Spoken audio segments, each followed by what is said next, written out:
Well, hello everyone, we are ready to write the next chapter in R1 competition. And for the very first time, a major sim racing championship is cross-platform.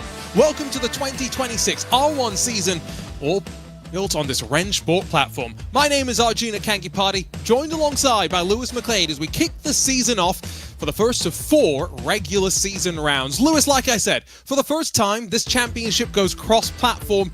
It's going to be really interesting to see how our established teams and players coexist and compete alongside the newcomers to the championship. Yeah, I mean, we had a lot of fun earlier on in the year when we did the cross-play event, and it is great to have sim racing obviously branching out, having a competition here that branched out onto the console as well, bringing in some of their drivers, because it is a part that we've always said time and time again, sim racing is largely, at least at the elite level, based on PC, and that misses out such a large percentage of the esports community. Great to see that back, and great to see us opening our doors to the rest of the sim racing community. And a relatively fast, frenetic spring season schedule in 2026. Back-to-back opening season rounds before we'll take a bit of a breather. Rounds 3 and 4 coming at our drivers fast as well as the season finale online this year. And we'll whittle down the 12 regular season teams, Lewis, down to just 6. Yeah, and so we've got a lot of big names out there. We've got a lot of the teams that we've seen time and time again before. We've got some of the community teams as well, some new names, new faces to get used to. Curious to see who those 6 teams will be in the season finale, of course. That's a fair way away. I think we need to focus on having a nice start to the season. And these first couple of weeks where it is back-to-back, getting those first rounds going strong, because you don't want to kind of leave round 2 and then think, right, we've got 2 weeks to sort out whatever problems are going on, because it'll be that final before you know it. Let's talk about some of the changes, one of them being the fact that you, the fans, are going to be able to influence every single race that we go to this year, and Spa-Francorchamps, a trip to the Nürburgring Grand Prix layout, sees us open up this season. But the other thing to consider, Lewis, when we look at these 2 tracks, gone are the GT3 cars that we've raced on for many a season. Instead, we're welcoming the top class of prototypes, the hypercars, are welcome to R1. Yeah, which, I mean, you've got a little bit of experience on, a race winner in the hypercars, Mr. Arjuna. You did a good job. Obviously, that was back in the Munich Summit, but you know what it takes to win this. Maybe not quite at this level, but still. Maybe not at this level, I'll agree with you, but especially with the pressure that these drivers will be dealing with as they compete for their share of the €10,000 prize pool. Part of that, of course, to be determined through those that get eliminated early on in the season. And we should remind everyone who's just joining R1 competition for the first time, a team-based championship with 2 drivers, Lewis, per team. Exactly. All about scoring points consistently and getting into that top 6 to move through into the final. Everyone does get a little bit of money, though. Even if you get knocked out, you still get €250. That's the important bit. You can see they're below the cut line, but of course you want to be above it. 20 points for a victory, 16 for second position. Look, obviously 1-2s across the board, that's what you want. It's kind of what we saw a little bit ago when we were racing in Riyadh, of course, in the 2025 R1 World Cup. That was a lot of fun at the Esports World Cup, but to kind of match what Redliners now for Staffen.com Racing were able to do. Could it be a tall order? We'll have to wait and see some of our teams. And you alluded to the team name change. Verstappen Sim Racing, one of 6 established teams in this championship. They joined Porsche Carwanda BS Plus competition, Maus, TC Esports, and EMM Esports, alongside 3 community teams and 3 special teams joining the championship for the very first time. Now, I say 3 community teams. The RENNSPORT Grandmasters team have competed under the RENNSPORT community label in the past, but those are some of the quickest drivers on the RENNSPORT platform. It'll be interesting to see how they compete alongside of the 2 new coming teams, Lewis. Yeah, indeed. Tall order for them. But even then, for those established teams, if we were racing in GT3s, as we always have done, you'd be sat there thinking, right, they're obviously the favourites. They're the ones that are going to be moving through. They're the ones that are going to be doing everything that we expect them to be doing all of the time, right? It's not that way. It is completely different. We're in qualifying right now, on board with one of the absolute best, the race winner in the very first ever event that we did here around the circuit of Spa-Francorchamps. We're on board with Max Benneker, and you can see the speed taken around this circuit, the Spa-Francorchamps. decent middle sector there. Much faster, obviously, than what we're about 8 seconds, 9 seconds faster in that middle sector alone that we're running in the GT3s. Incredible speed. And again, they only get 1 lap. The pressure of these qualifying sessions, Lewis. I love this part of the R1 competition. The drivers, sometimes they love it, sometimes they fumble and crumble under that pressure, but a relatively tiny opening lap for Max Benneker. We'll see him punch in the opening benchmark. Now, we'll see 3 different manufacturers of cars. The BMW already first to the line. Here comes one of the Porsche 963s in the hands of Dane Warren. And it is going to be the fastest time of the session, 56.257. Cody Nikolakowski, we've got on our screen now, the Macedonian, into the final complex and up towards the line. Big kick of oversteer off the corner. Also driving one of the Porsches across the line into 3rd position, about a 10th slower than Max Benneker. Here's BS Competition and Robbie Stapleford. The Clementine Cruiser runs the line. Already seeing a bit of a difference between qualifying compared to what we were used to in the GT3s, where the margins were going to be tenths of a second. Charlie Collins is almost a full 2 seconds clear of some of the rest of the competition, and that includes the likes of Moritz Lohner, who we've seen be quick in this competition before. So Yannick Bigler there, bringing the Peugeot out. We quite like the Peugeot. Cristiano Gianotta across the line to 4th position, just behind Benneker, within a 10th. But not quite there. He and Cody Nikolakowski going well, but Charlie Collins will grab the first pole position of the season, going about 3/10 faster than Dane Warren. It is a Porsche Carranza 1-2. Max Benneker in 3rd position. Gianotta and Latkovski have the RENNSPORT community team. Their first one there in 4th and 5th with Tim Schroeder and Yannick Bigler. Mouse will have Moritz Lohner down in 8th position, struggling in that qualifying session with Kimi Harpler. Robbie Stapleford in 10th, and Dominic Ladler will be in 11th position. We did not see a lap from Kaiki Oliveira in the session. He's the 2nd of the BS competition drivers that should be out on track. He had a technical issue, Lewis, so hopefully gets that resolved in time to go racing, but BS competition on the back foot already. Great to see RENNSPORT, that first community team, Lewis, punching quite well in qualifying. These drivers from the community side qualified through the RENNSPORT competition system, so there was an entire process, and these are some of those top drivers that have made their way into those lineups, and it's going to be interesting to see how they'll now fight against the likes of Lohner, Stapleford, and of course Oliveira, fighting their way from the back of the field. Each team gets 2 races every round of the regular season to score as many points as possible, so these are short races, but moving through them and finishing up front is going to be crucial.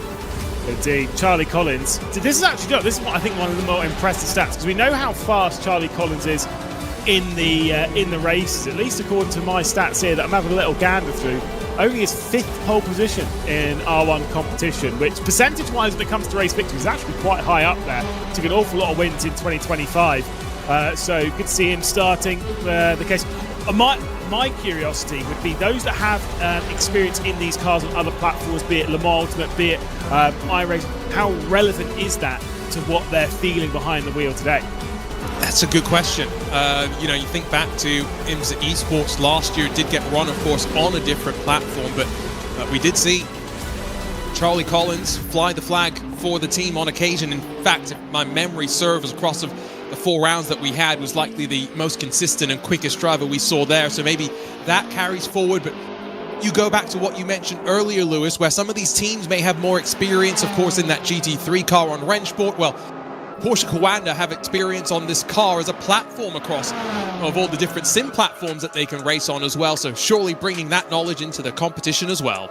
Indeed. So we're getting ready for the first race of 2026. Been a long time since we were racing. The last race we had in official R1 competition was July the 11th, 2025. So almost a year since the last time we were throwing this competition around the circuit. Yes, we've had special events. We also had the Munich Summit. We did have a couple of events earlier on in the year, especially with a cross-play event as well.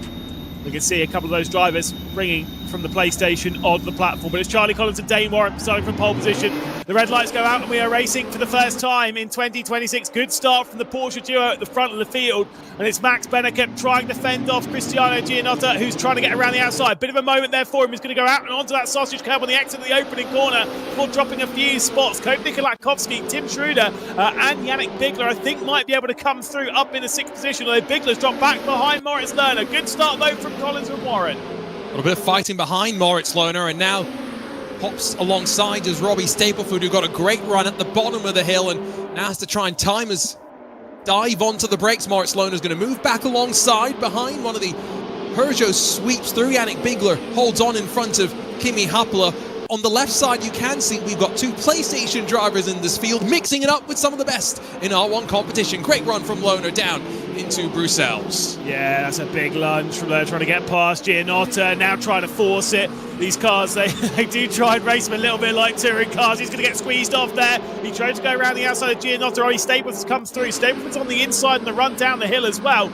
Big lights on Dominic Ladler's car, but cannot get through on Moritz Lohner, who now finds himself in 10th position. Stapleton, the lone BS competition car, did come through on Gianotta and will be running in 6th position. Aggressive stuff there between Gianotta in the RENNSPORT Community Team 1 and the mouse car of Moritz Lohner. Maybe a little bit too aggressive from the Italian, but that is for Race Control to deal with. Of course, this season, Race Control will be dealing with events post-race, post-event, so later on into the night rather than here this evening.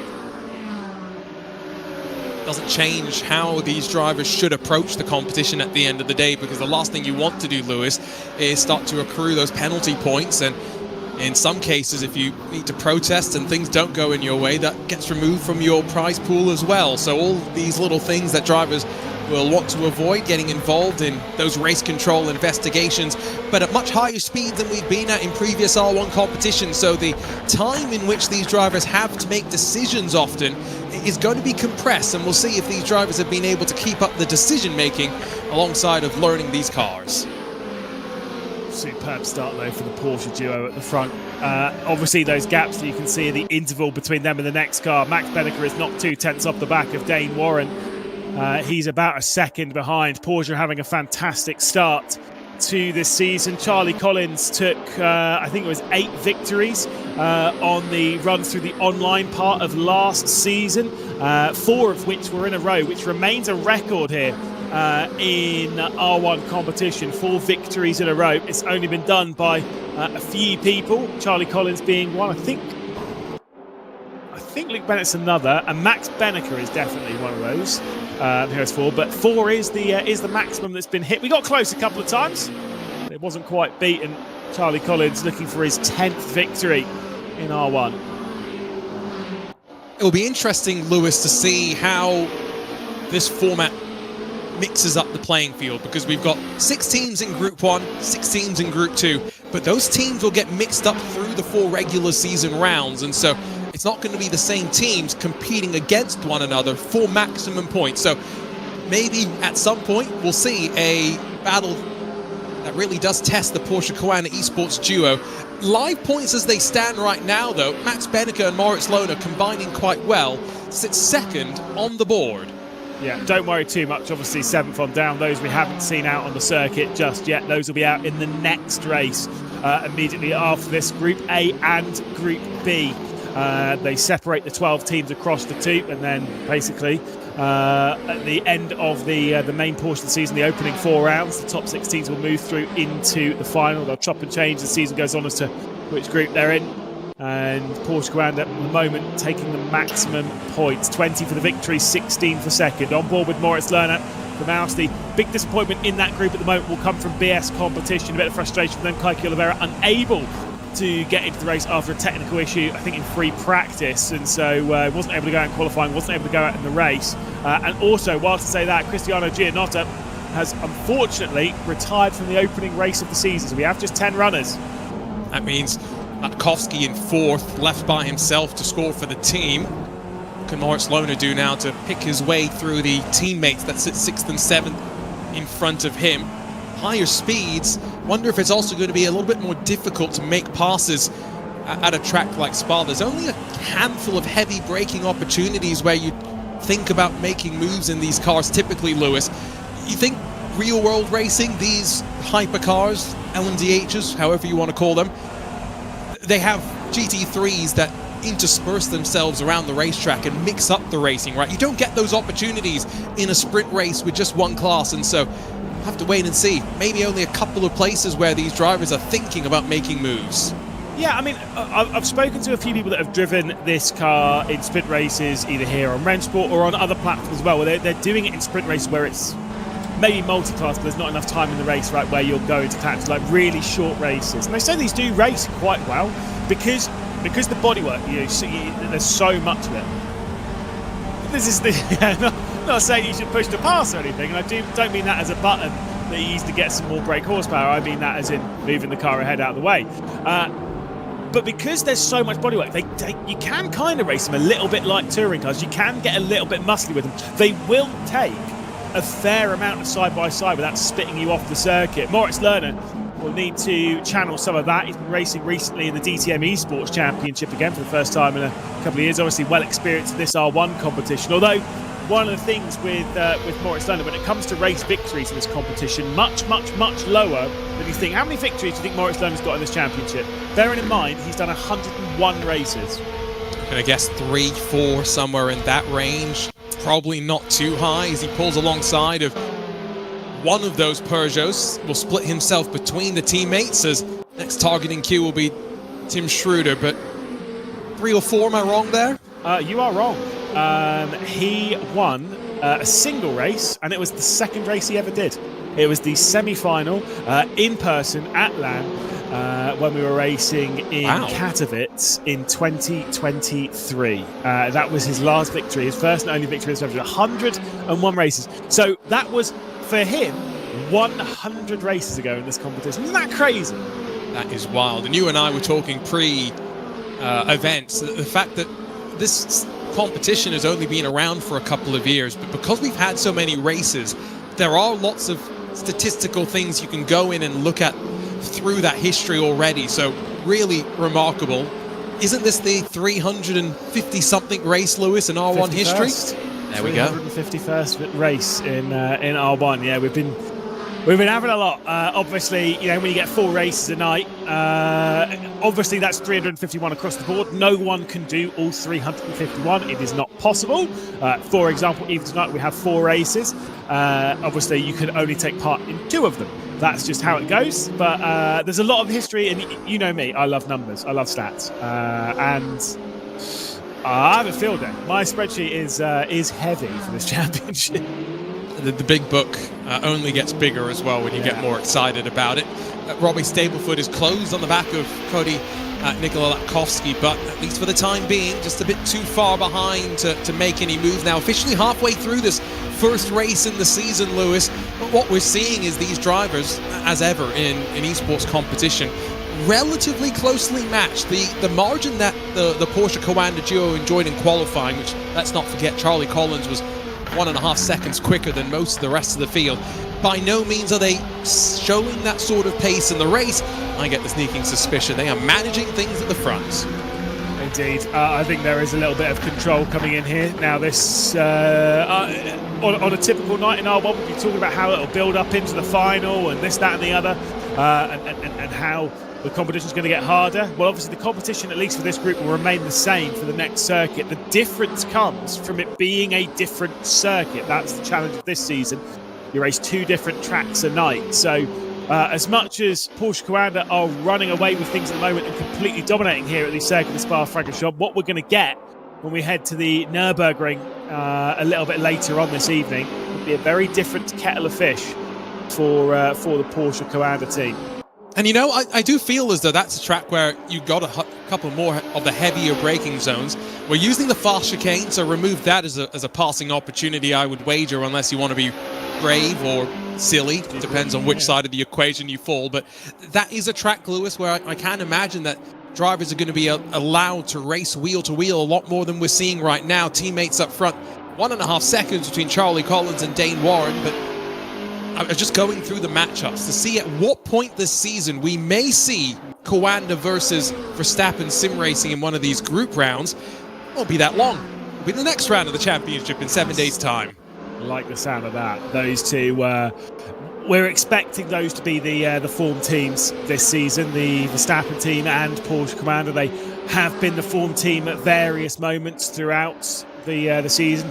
Of course, the sorry for Porsche Commander if you're listening to this broadcast. The bitter disappointment for Porsche Commander when we were racing last year in the Esports World Cup. They went into it really expecting to contend, and it just didn't happen.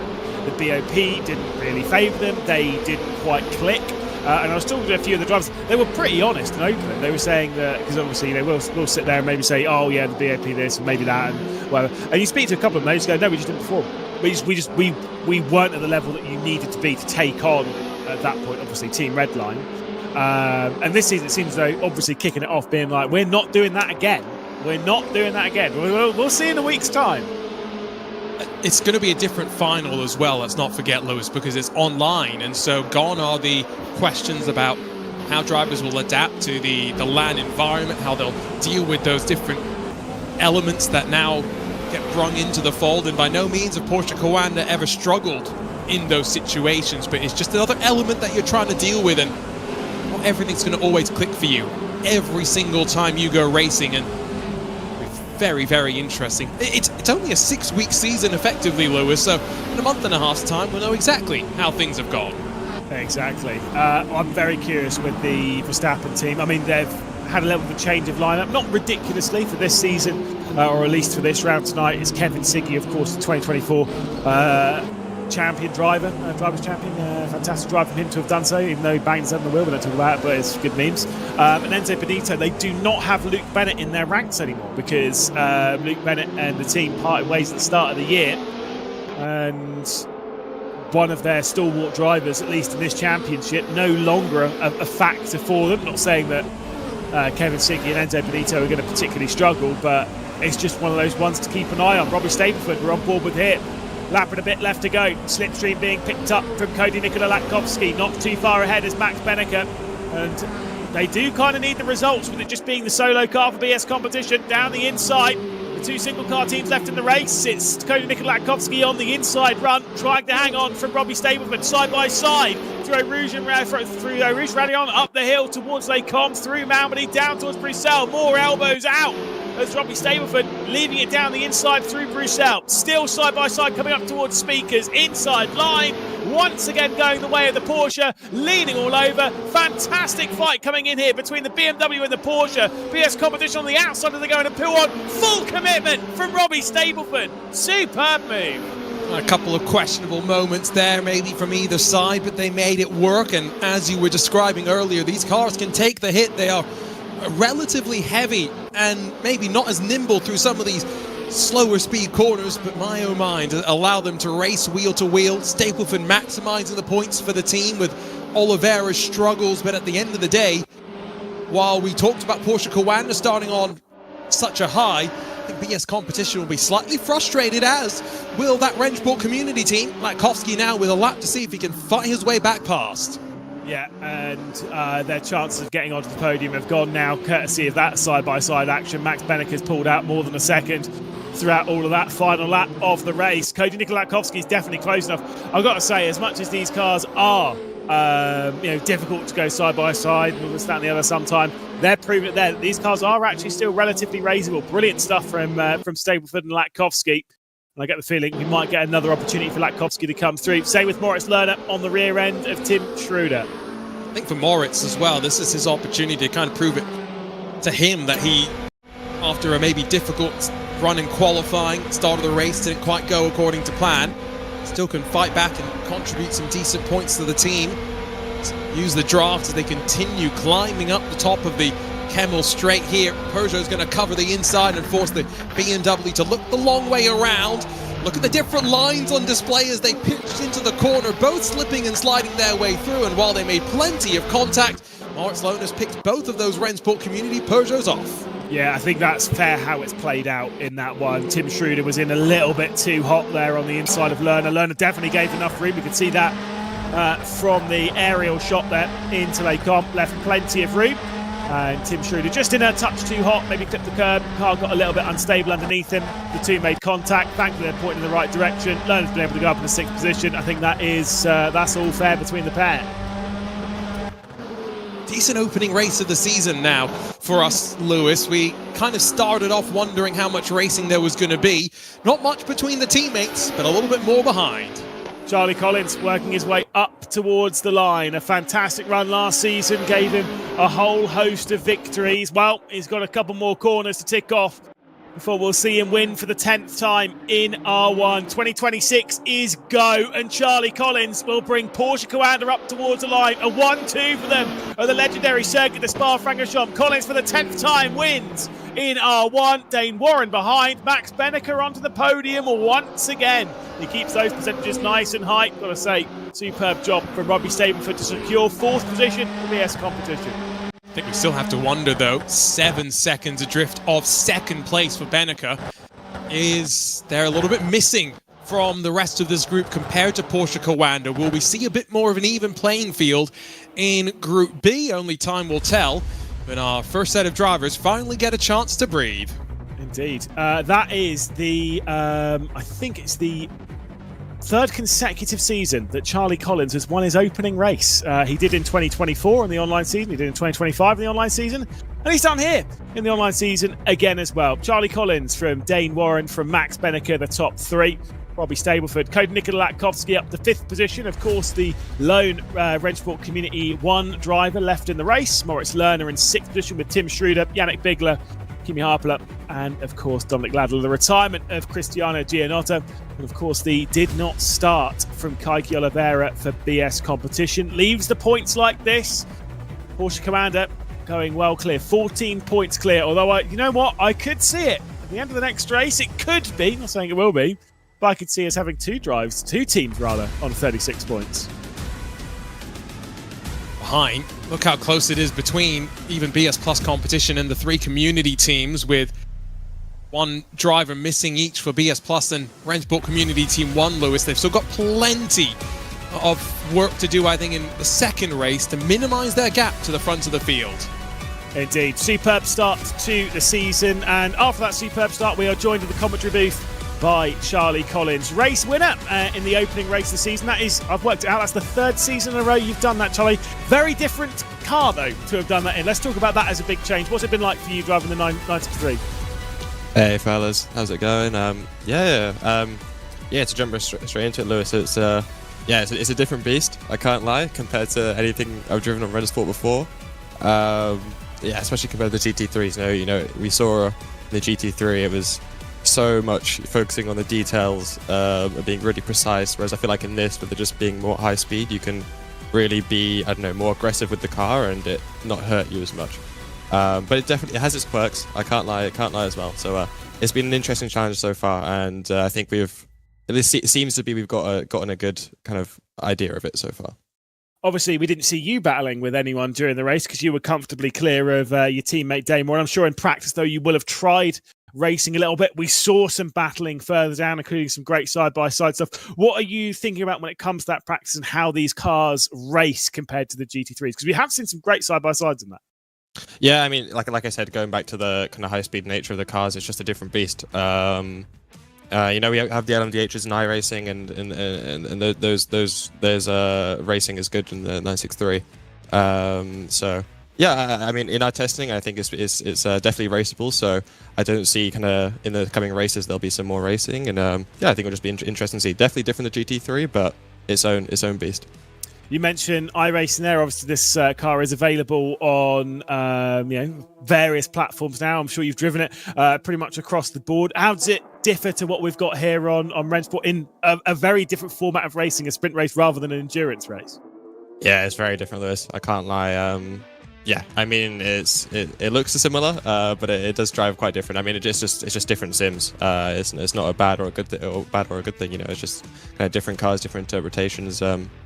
I mean, as a team, we've kind of been on this 963 project for the past year now, I guess. You know, driving different events in iRacing and now in RENNSPORT. So, I feel like it's benefiting us. You know, driving these different kind of classes of cars. But yeah, they're quite different.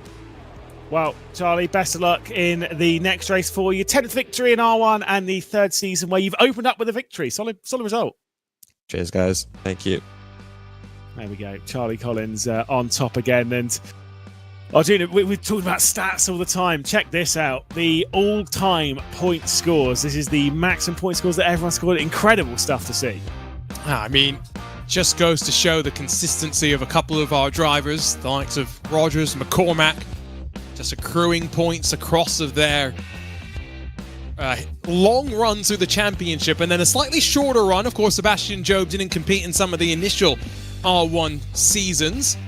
40 less races, appropriately less points, just as many wins though as those other two names. Yeah, I know you were asking about was Charlie Collins on the list. He's not. He is 22nd on the list, 604 points. Although I will give one fun fact, right? If you were to look at last season, the online season, just as the online season itself, right? Charlie Collins scored more points than any other driver. So, in that sense, champion of that side. So, clearly knows how to get it done. And I'm sure will be working his way onto this list. I was going to say soon, but it's going to take some time. Kevin Lewis Jr., 1,371 points, has twice the points of Charlie Collins. And 20 points a pop. It is going to take a long time to get up there. That's fine. One thing I took from the conversation with Charlie, though, was, he did mention the year or so that the team has been working on the 963. Yes, maybe it races a little bit differently across the different platforms. Charlie mentioned that as well, but all that time and experience comes in handy. And I have no doubt that we will see a pretty strong run. Verstappen Sim Racing and Porsche Coanda slated to go against each other, not just in the next round, but the round after that as well. So it will be back-to-back championship events in which we'll see likely the two strongest teams in the championship going head-to-head against one another, Lewis. Indeed, you can see here the all-time winners list, where we've got Josh Rogers at the top, obviously not driving this season, but replaced by his two teammates from Charlie Collins and Dane Warren. Max Benneker, fourth position on the list, 27 victories, could move his way past Darren McCormack at some point this season. We'll have to wait and see. One that I like on this, though, you can see there the win rate percentage. Now, this is one where if you start looking at the percentage and then start looking at some of the other drivers, obviously you start seeing a few of these drivers chop and change. Dane Warren, for example, 11.9% when it comes to his victory percentage. Well, Charlie Collins is 6% higher than that. Sorry, it's 5% higher than that. He's at 16.7. So he's a fair better on percentage than his teammate. Just numbers. Well, I'll come to Dane's defense slightly there. If you're partnered up with Josh Rogers often in a race, which I know in some of the early formats wasn't always the case, but by the end, if you're in the mix, you're in the race with Rogers, that's a win that goes the way of Josh. Hard to get the win on the side of Dane. Are you disrespecting Collins? Are you saying he had an easier run? Slightly. Very much so. Wow. That is rubbish. Well, now let's talk about the second group. Group B, Lewis, as we get ready to go once again around Spa. Second set of races will, of course, see us transit over to the Nürburgring Grand Prix loop. But look at the lineup we've got here. You mentioned Kevin Siggy and Enzo Benito already for the Verstappen Sim Racing team. TC Esports, the Thibaut Courtois team, they've got David Sobrero, Jack Keithley. That's a potent lineup there as well. RENNSPORT Grandmasters, keep an eye out for Maximilian Den and Nico Nuninghoff. Got plenty of strong names, but Oscar Soprich, first time on the board, instantly pipped by Enzo Benito. Yeah, I remember TC Esports were really, really close to going through into the final last year and getting promoted into the Esports World Cup. Missed out, disappointed with it. And first time's onto the board. Kevin Siggy steals away provisional pole position from his teammate. It's a 1-2 for Verstappen. Look how much closer it is at the front, though. EMM Esports keep an eye out for Matt Caruana, paired up with Will Chadwick. Caruana towards the tail end of the field, and I think Maximilian Den must have got a slowdown somewhere of that lap to be that far off the pace. A purple middle sector for David Sobrero, and he's the closest challenger to the Verstappen Sim Racing pair until Nico Nuninghoff breaks the timing line. Daniel Rataj will come up towards the line. See what he does. Goes into 8th position. One final time across the board, as we'll see Suppanen go into 10th. 56.3. That, concerningly, a little bit, maybe, I guess, is 4/10, nearly half a second slower than what Charlie Collins was able to do in the opening qualifying session of the evening. But in the dark for Kevin Siggy as he channels the dark side, apparently. Love the moustache. It's got a lot thicker. And there's no blood dripping down from his forehead to the stash either, so crucial details. That, of course, a reference to the time when, as a little bit frustrated in the 2024 World Cup, he headbutted his wheel. And as much as I'm sure he's bored about us bringing it up and up and up, it's probably one of the more hilarious things that's happened in history. Went on to go and win, so clearly it doesn't matter. And then went on to have some pink hair as a result of a bet made as to whether he'd win a championship. These are mixed up results because Cody Nikola Latkovsky is definitely not in this second race, but Kevin Siggy, Enzo Benito, I think, are 1 and 2. Nico Nuninghoff then pips David Sobrero. Jack Keithley, good run for Thibaut Courtois Esports. They're in front of the debutants into the championship. SimNation PXN Racing. Oscar Soprich in front of Will Chadwick, with Daniel Rataj then in front of Stan Vlistra, Juha Soppen, and Matt Caruana and Maximilian Den. All 12 drivers at least able to set a time in qualifying. Yeah, this is one of the joys of this qualifying format, as much as it is a super pole. If you go out wide on your lap, you get a slowdown, and so effectively you still need to keep going on your lap, because if someone else gets a slowdown penalty, then you'll be around their times. You're battling effectively for the worst position, just to be a little bit better. But it means there's always something to fight. There is a look at the Verstappen livery. You might look at that and think, it's a red on livery, no? Yeah, it is. Yeah, it is. Yeah, it is. No. I quite like the blues. They've changed that, Blue. yes. It's a lighter shade of blue now to match what they've been running in the real world on their GT3 cars. What I will say is this looks pretty good on a LMDH. Are we going to see it in the real world as well in the next couple of years? Wow, that would be a bold thing to suggest and see, but let's be real, it's very possible, certainly with the drivers that are in and around that camp, you know, not even just from obviously here in sim racing, but the motorsport drivers that are around. I mean, look at Lullum and the speed that he's been showing. You never know, who knows what the world of motorsport has to hold to offer. And considering what we're seeing happening with LMDH and the hypercar category over the next few years, it's getting bigger and bigger, isn't it? One of the more adaptable drivers in sim racing is Enzo Benito. We've seen that in the VCO Esports Racing League, no matter what sim racing platform, but more importantly, no matter what car, always up towards the front of the field, and he'll prove to be a good foil for Kevin Siggy in this 2026 season. Remember, the teams and the groups will get mixed up in the next couple of rounds of the championship, but after Porsche Coanda locked out the front row and won the first race of the 2026 season, can Verstappen Sim Racing respond in race number 2? Off and away we go at the Circuit de Spa-Francorchamps. Enzo Benito has to defend from Nico Nuninghoff, who's able to pull alongside in the Porsche. The black and green slips through and forces Benito into the kitty litter. Couple more cars off to the left-hand side of the track as well as we drop down towards Eau Rouge. Benito's already demoted down to 6th position as Will Chadwick elbows out in that Porsche, gets his way through on the climb up towards Eau Rouge, and then spins the rear end around. Goodbye, Chadders. That is a big spin there at the top of the hill. Benito with a lot of pressure on his shoulders. There's Maximilian Den going. Chadwick's dropped down into last position. A couple of Peugeot switching around as Caruana gets passed by Daniel Ratai and up into 8th position. David Sobrero's dropped back now behind Nico Nuninghoff, aggressive at the opening corner, and Kevin Siggy leads by a second and a half, searching for his 23rd victory in this competition.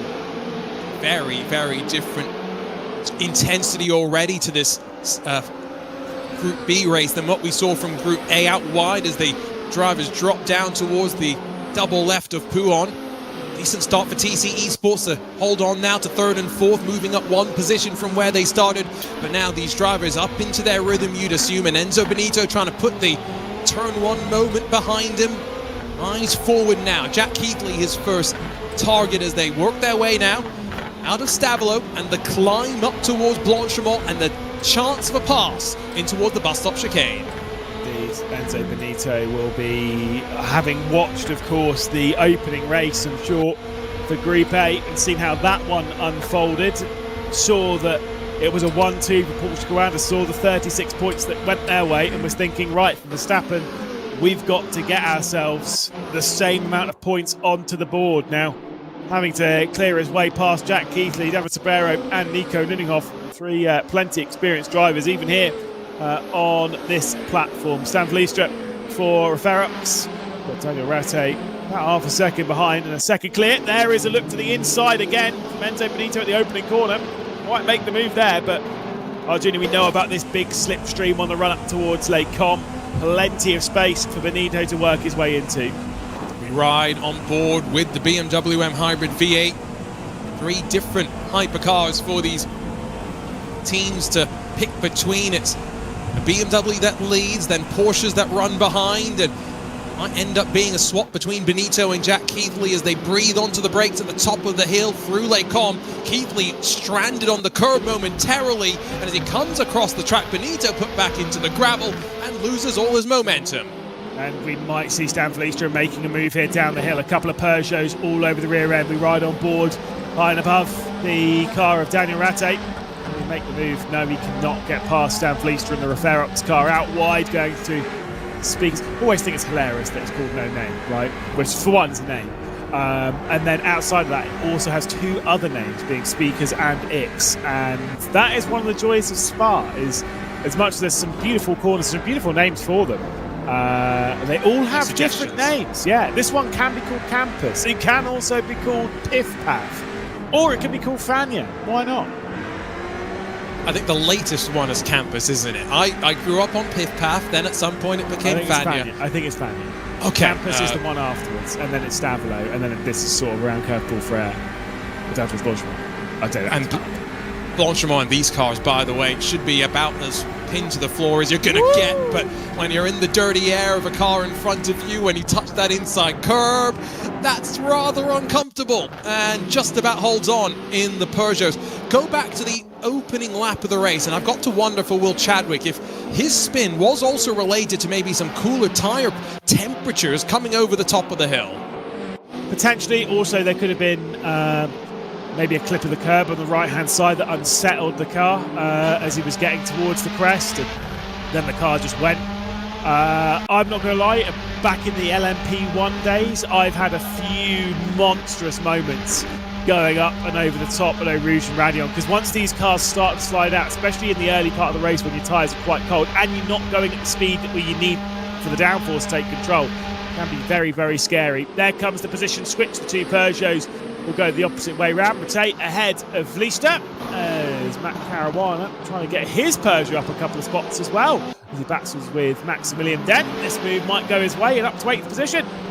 All over the gravel. Another spot lost as Juha Soppinen sweeps past, and Will Chadwick does so as well to drop Den to the penultimate spot on the running order. But you can see the points on the right-hand side of the screen. Still Porsche Coanda that will lead, and the cut line effectively being those top 6 teams after 4 regular season rounds. You're already getting a look at how close it could be, and for EMM Esports in particular, I'll just point them out. Matt Caruana and Will Chadwick actually combined to win. Will Chadwick, the Porsche Esports Carrera Cup Great Britain Championship earlier this year. So that's a lineup that we know can win. Not started off on such a hot streak, though. But that's just sometimes how sim racing goes. This level of competition is quite high, and there was a couple of mistakes there early that unfortunately has dropped them down. I don't think they'll be necessarily too worried at the moment towards the top end of the points. It's all still relatively close, despite that 1-2 from Porsche Coanda in the previous race. With Verstappen Sim Racing getting 30 points at the moment. Enzo Benito will love to steal a couple away here from Jack Keithley, who only sit 4 rear. TC Esports 26 points, 4 behind the Verstappen Sim Racing team, and I get the feeling that Benito will be close to a move. But Jack Keithley, he's a wily old fox. He's a proper racer. You're very rare. My teammate, by the way. Yeah, he was your teammate indeed at in the what was that race called? The Community Trophy, was it? We had the race with influencers. I'm definitely not one of them, but I had a seat to fill. Paired up with Jack your way into the race, though. That's for sure. He's a quick guy in these cars. I've got to tell you, I learned a lot from just watching over the shoulder. Benito not quite close enough to make the move there. Sorry, Lewis. Jack was my teammate 8 years ago, and I remember looking over his shoulder thinking, oh, wait, you do? Oh. And then I got back in the sim, and I went a second faster. He knows what he's doing. But like I said, he will not give you a position. Like, if you want to get past him, you have to work for it. And already seeing the gap open back up.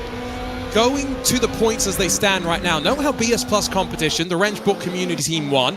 Two teams that had one driver not finish high up where their other teammate was able to run relatively well. They're the ones right on that bubble. RENNSPORT Grandmasters, though, courtesy of Nico Nuningoff running second on the board.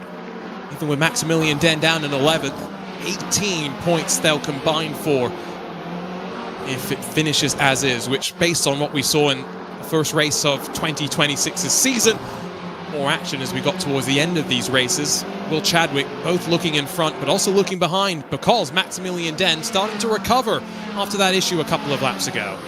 Absolutely. Just finding the form at the moment in that 963. Yes, in 11th position. Yes, it's a bit of disappointment, but still, you've got to keep your head in the game and think about where you are in the race and what you can potentially gain. When you think that Nico Nuningoff is so far clear, there's been a spin here for Stan Vliestra.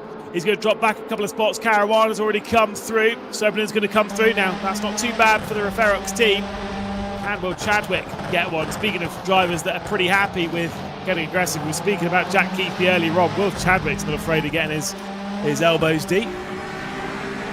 Sometimes team manager, sometimes puts himself back behind the wheel. Good to see Chadders racing in R1, coming over the crest of Rouge and Radion once again, and now with the double toe. Two teammates, though, that could potentially work together. They're going to squeeze Chadwick into the grass. The right side tires dip into the grass itself, but then as they get onto the brakes, Stan Vliestra able to hold off Chadwick. Was there contact as Vliestra spun around into the tire barrier? Well, Chadwick through to 8th in the meantime. There definitely was contact, though. It's kind of at that point where I'm like, how would you spin like that unless he got onto the brakes right on Chadwick's nose? I don't understand how a car can spin like that on the nose of Chadwick in that position, because it was very bizarre. There must have been some form of contact from front to rear, Chadwick into the back of Stan Vliestra, but it spun so bizarrely that, in my mind, that has to come from Vliestra getting on the brakes right on Chadwick's nose. But I'm not saying that he braked it, I'm saying that he was trying to get into the corner. I don't know, it's a bit of a bizarre one, that, the way it spun round. And our race control post-event will have an opportunity to analyse all the angles. Oscar Soprich finds himself looking at an angle of the gravel, with Stan Vliestra only a couple of seconds behind, so there is still a point or two at play for these drivers as they head into the final 3 laps of this race. Kevin Siggy now 4 seconds clear of Nico Nuningoff, with David Sobrero, Jack Keithley and Enzo Benito all keeping each other at arm's length. The fight just on the edge of the top 10. Maximilian Den in that black and green RENNSPORT Grandmaster team, Porsche 963, caught up to the back of Juha Sopinen. See what he can do as he gets the run out of turn 1 and tries to set something up into Les Combes once more. That is how you have to do a circuit. It's all about setting up the next move. It's 2 kilometres from the apex of La Source to the apex of Les Combes, and that entire time in these cars you are absolutely foot to the floor, pinned up and over that crest. A beautiful sight here on board with Maximilian Den. And now the slipstream really starts to take over. We saw that when we were on board with Chadwick, how much he was able to close in the double slipstream of the Referox duo. Maximilian Den will remain behind. Obviously realised he wasn't close enough, so might as well lift it out a bit, play the long game. Seeing the very different line there going through Les Combes up towards Malmedy, and has been able to close in an awful lot there. Just backing off, finding that apex. Jackie Stewart did once say to James May, it's not about how you enter the corner, it's about how you exit it, and he's spot on. And I think Maximilian Den is kind of trying to use that a little bit there to keep close to the back of Juha Sopinen. Lost about 1.5 seconds already, though, to Will Chadwick, so Den seeing potential 8th position slip away. That's important, because if there is a potential penalty that's judged the way of Will Chadwick for that contact, likely to be a time-based penalty to be applied at the end of the post-race results, and of course those results going from provisional to confirmed. 2 laps left to go around Circuit de Spa-Francorchamps tonight before we'll switch our attention for 2 more of these group races. But after a pretty frenetic opening start to this Group B race, it's settled down quite nicely, and everyone inside of the front 6, that includes Enzo Benito, seems to be sat where they are for the time being. Out through the final corner, These three continue to fight, and Maximilian Den increasingly looking like he's out of position with these drivers. Indeed. Let's see if Den can get through. He's very, very close. He's clearly had the speed, as you've been saying. He's clearly a little bit out of position. And considering where his teammate, Nico Nuninghoff, is being way clear and in second position, we all feel that he needs to help his team a little bit here and score some solid points. Slipstream of Juha Soppanen up to the top of the hill. Ferox under pressure from the RENNSPORT Grandmasters, and this could be the position easily done up towards Les Combes. And think about the difference in speeds. GT3s versus hypercars for this 2026 season. That's a lunge back up the inside from Juha Soppanen. He'll send himself half around, open the door for Oscar Soprich to sweep through and pick up the final spot inside of the top 10, all on this penultimate lap of the race. Got to say, that's a little bit on the shoulders of Juha Soppanen. Was in a little bit too deep. Once again, as we saw in the first race, you get a really clear view from that aerial shot. There was, at least in my mind, plenty of space given from Maximilian Den around the outside, and frustration showing there from Juha Soppanen. The team only scoring 3 points at the moment from this opening race, and whilst you'll sit there and think, right, it's the opening race of the season, don't worry, you've got a long game to play here. Well, it's not that long. Realistically, you only have 8 races that you'll be racing in this main portion of the season before that final 8 races to score enough points to be in the top 6. And at the moment, with 11th and 12th, well, they're effectively scoring nothing. And that car looks on the edge. He's really forcing it around. Not what you want to be doing heading onto the final lap of the race, especially if you're under pressure, which Jack Keithley might be for the might be in for the most pressure. He's been in for the entire race so far. Enzo Benito gets a great run out of turn 1 as they put the power down out of La Source, drop down to the bottom of Eau Rouge before they climb up in towards Radion. Now, Jack Keithley's a wrestling fan, so he'll know all the different moves that Enzo Benito will want to make as they climb, still with the draft being fed. Porsche versus BMW, and Benito out into the grass. Will have to get onto the brakes to hold that, and Keithley's a bit unsure as to what happened there. Yeah, I'm a bit unsure as to what happened there. I was looking away for half a second, and then suddenly Enzo Benito's on the grass. How very bizarre. Jack Keithley then in that 4th position. Enzo Benito was getting to the house outside. I think, at least, yeah, I've just seen it again on my other screen. I feel Enzo just kind of drove onto the grass a little bit, to be fair. He'll claim that he maybe got ran out of room by Jack Keithley, but the reality is no harm, no foul. Oh, no. Oh, that's a little bit more harmful as the Peugeot's now going to lose a spot. Matt Caruana, Will Chadwick will slip through on Daniel Ratai. Like trying to play the hero shot from in the woods. You got to keep it low, and you know you need to chip it out, but instead you try that hero shot to go for a nice big fade onto the green, and you just slap it into a tree directly in front of you. I know you know that feeling in golf, Mr. Arjun, but yeah, that was how that one looked with that spin. Regardless, front of the field, Kevin Siggy, 23rd victory, is about ready to come in. Tried the Tiger line there, didn't quite work out. Kevin Siggy, former champion of the series. Not quite a 1-2 for Verstappen Sim Racing, but no doubt they're here in 2026 and fighting for the R1 Championship. Kevin Siggy on top once again at the Circuit de Spa-Francorchamps. Brilliant stuff from Kevin Siggy. Said before, 23rd victory is his 140th race in this competition. Nico Nuninghoff, great solid drive. And I believe, at least according to my stats, I don't have him on here, I think it's a debut for him. Because I know he did earlier on in the season, he did the community event, didn't he? But I don't think he's done a full season in this. But either way, 2nd position for him, and David Sabero in 3rd.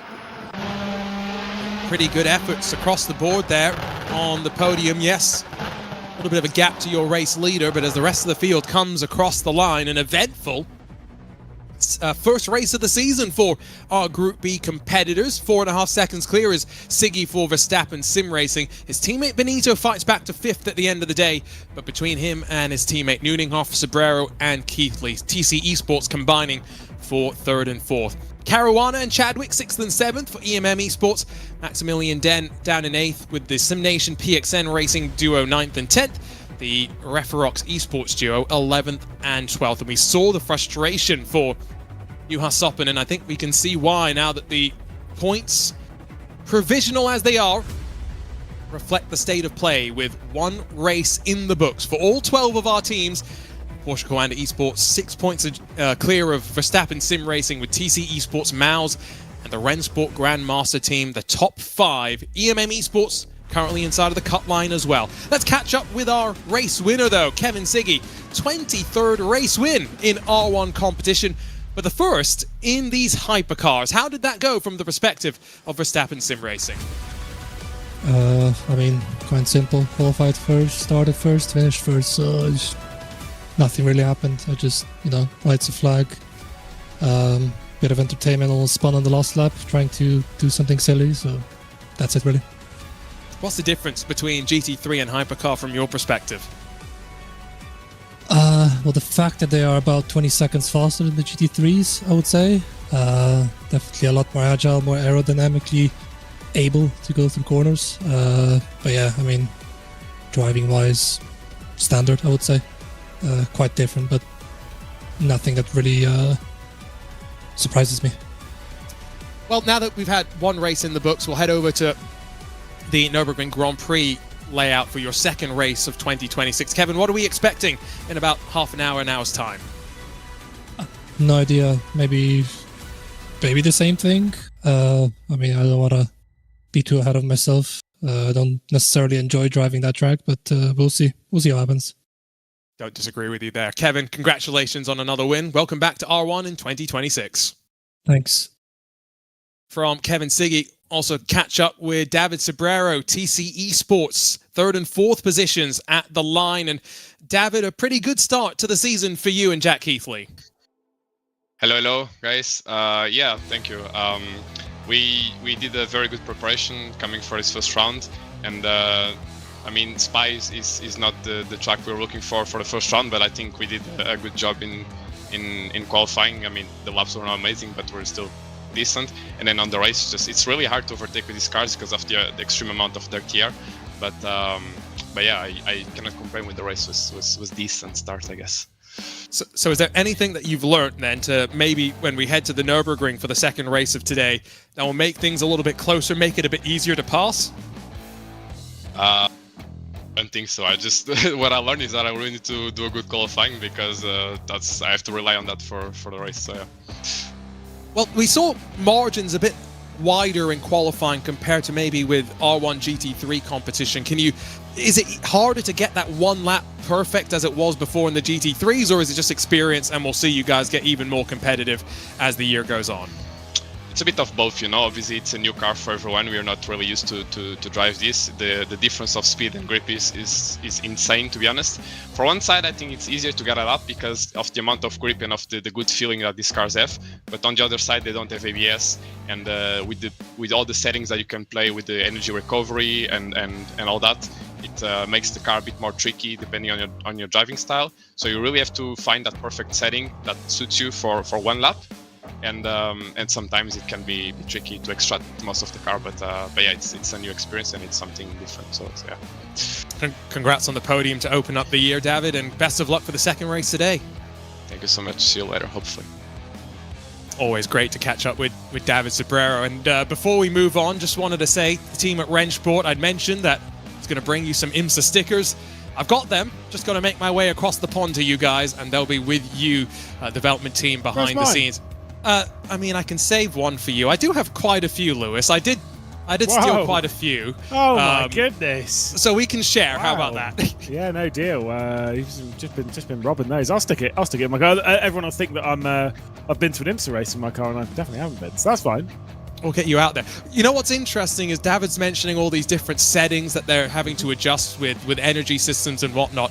The first thing that I saw to start the season off, Lewis, was standing starts, which made me think, are these drivers having to deal with the electric power initially pulling these cars off and switching to the ICE, the internal combustion engine, but all of that system's magically handled for them. And we've seen some pretty steady starts.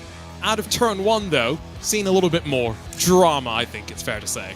Yeah, obviously, these cars, they only do rolling starts. But then, it's one of those things that in GT3s, they do rolling starts in real life.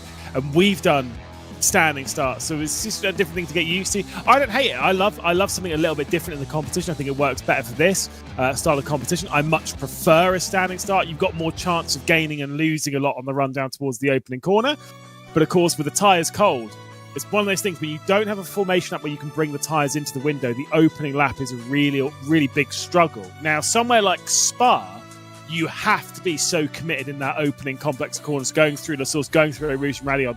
I do think it'll be easier at the Nürburgring, despite the opening corner being much more open for dive bombs. But because that opening sector is a lot slower, it's a lot easier to get into the rhythm of the car and build the tyres up without spinning. So I think we'll actually end up seeing potentially less drama, unless someone tries to reenact that Monza start from the GTs at the weekend.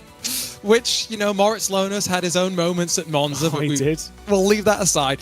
When I think about the Nürburgring as well, I guess really turn one being the heavy braking zone down into the arena, that's where you then really present yourself with a lot of those dramatic moments on the opening lap with these heavy cars, their tires still coming up to temperature, so that's going to be crucial. Qualifying, though, clearly, as David Sobrero highlighted to us, is also going to be important as these drivers learn these cars, the hybrid systems, I guess, to some degree as well. Going from Spa to the Nürburgring, we'll get another sense to see if Porsche Commando can repeat that dominance in qualifying. Yeah, I mean, it'll go both ways, won't it? We'll see if Verstappen can do it in Group B. We'll see if Porsche Commando can do it again in Group A. I think it's one of those ones that's a real must. I think the big challenge around here will be track limits. Again, it is a super pole qualifying session. All of the drivers only get the single lap.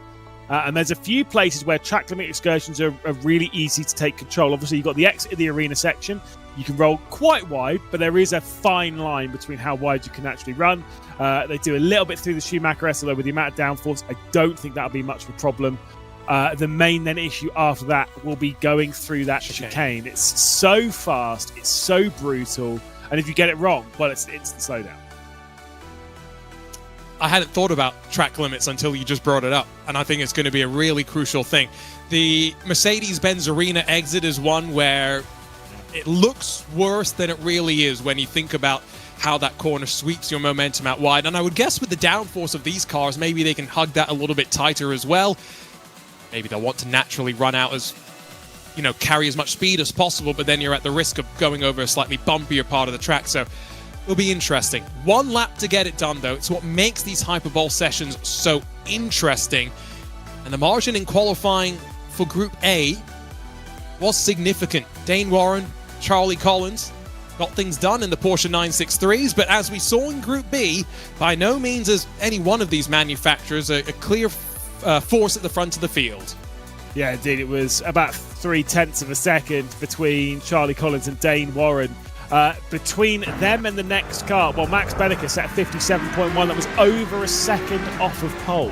And he still managed to get himself into third position. That was how fast Porsche Commando were at the previous round at the Circuit de Spa-Francorchamps. Will they be able to repeat the feat? We ride on board with Yannick Bigler in that opening sector. This is what we were talking about running wide there. You can just run over the white line a little bit, but you've got to be back on pretty tight. It's not an easy, complex corners. This whole section is dropping down the hill. Feels like you've gone from having so much downforce to having absolutely none. And you look at that steering wheel in front of you. These drivers don't have to deal with all of that system complexity, but in the real world, it's a 36-page manual to understand the Porsche 963 steering wheel. Up out of that hairpin at the bottom of the track, climb in towards the Schumacher S. Downforce at disposal. No worries of track limits, I think, at least for these drivers. Can see he's already down 0.4 in that first sector, wide there as well to close out the second sector, get the sneaking suspicion. This lap's not going to be the tidiest by any means, but wait for the rest of the times to come on the board, Lewis. I think he's hitting the same amount of apexes that you hit on a normal basis there, Arjun, and missing a few of them, unfortunately, for Yannick Bigler. Throws it into this chicane, absolutely launched. Love that, such bravery through the chicane. Drifts off a little bit at the final corner, and Yannick Bigler will head up towards the line. Opening set time in the Group A session will go the way of Yannick Bigler, 38.077. I suspect there's more than a second out there, and we'll see that as Dominic Ladler is second behind. See the rest of the drivers begin to trickle through. Really, the question is, where is Porsche Coanda? And already half a second clear is Dane Warren. A bit more of a wait for Charlie Collins. Tim Schroeder's gone just behind his teammate. Yannick Bigler now sits in fourth as Max Benneker only third on the board as it stands right now. Indeed, Stableford 37.404, 2/10 off of Gianotto.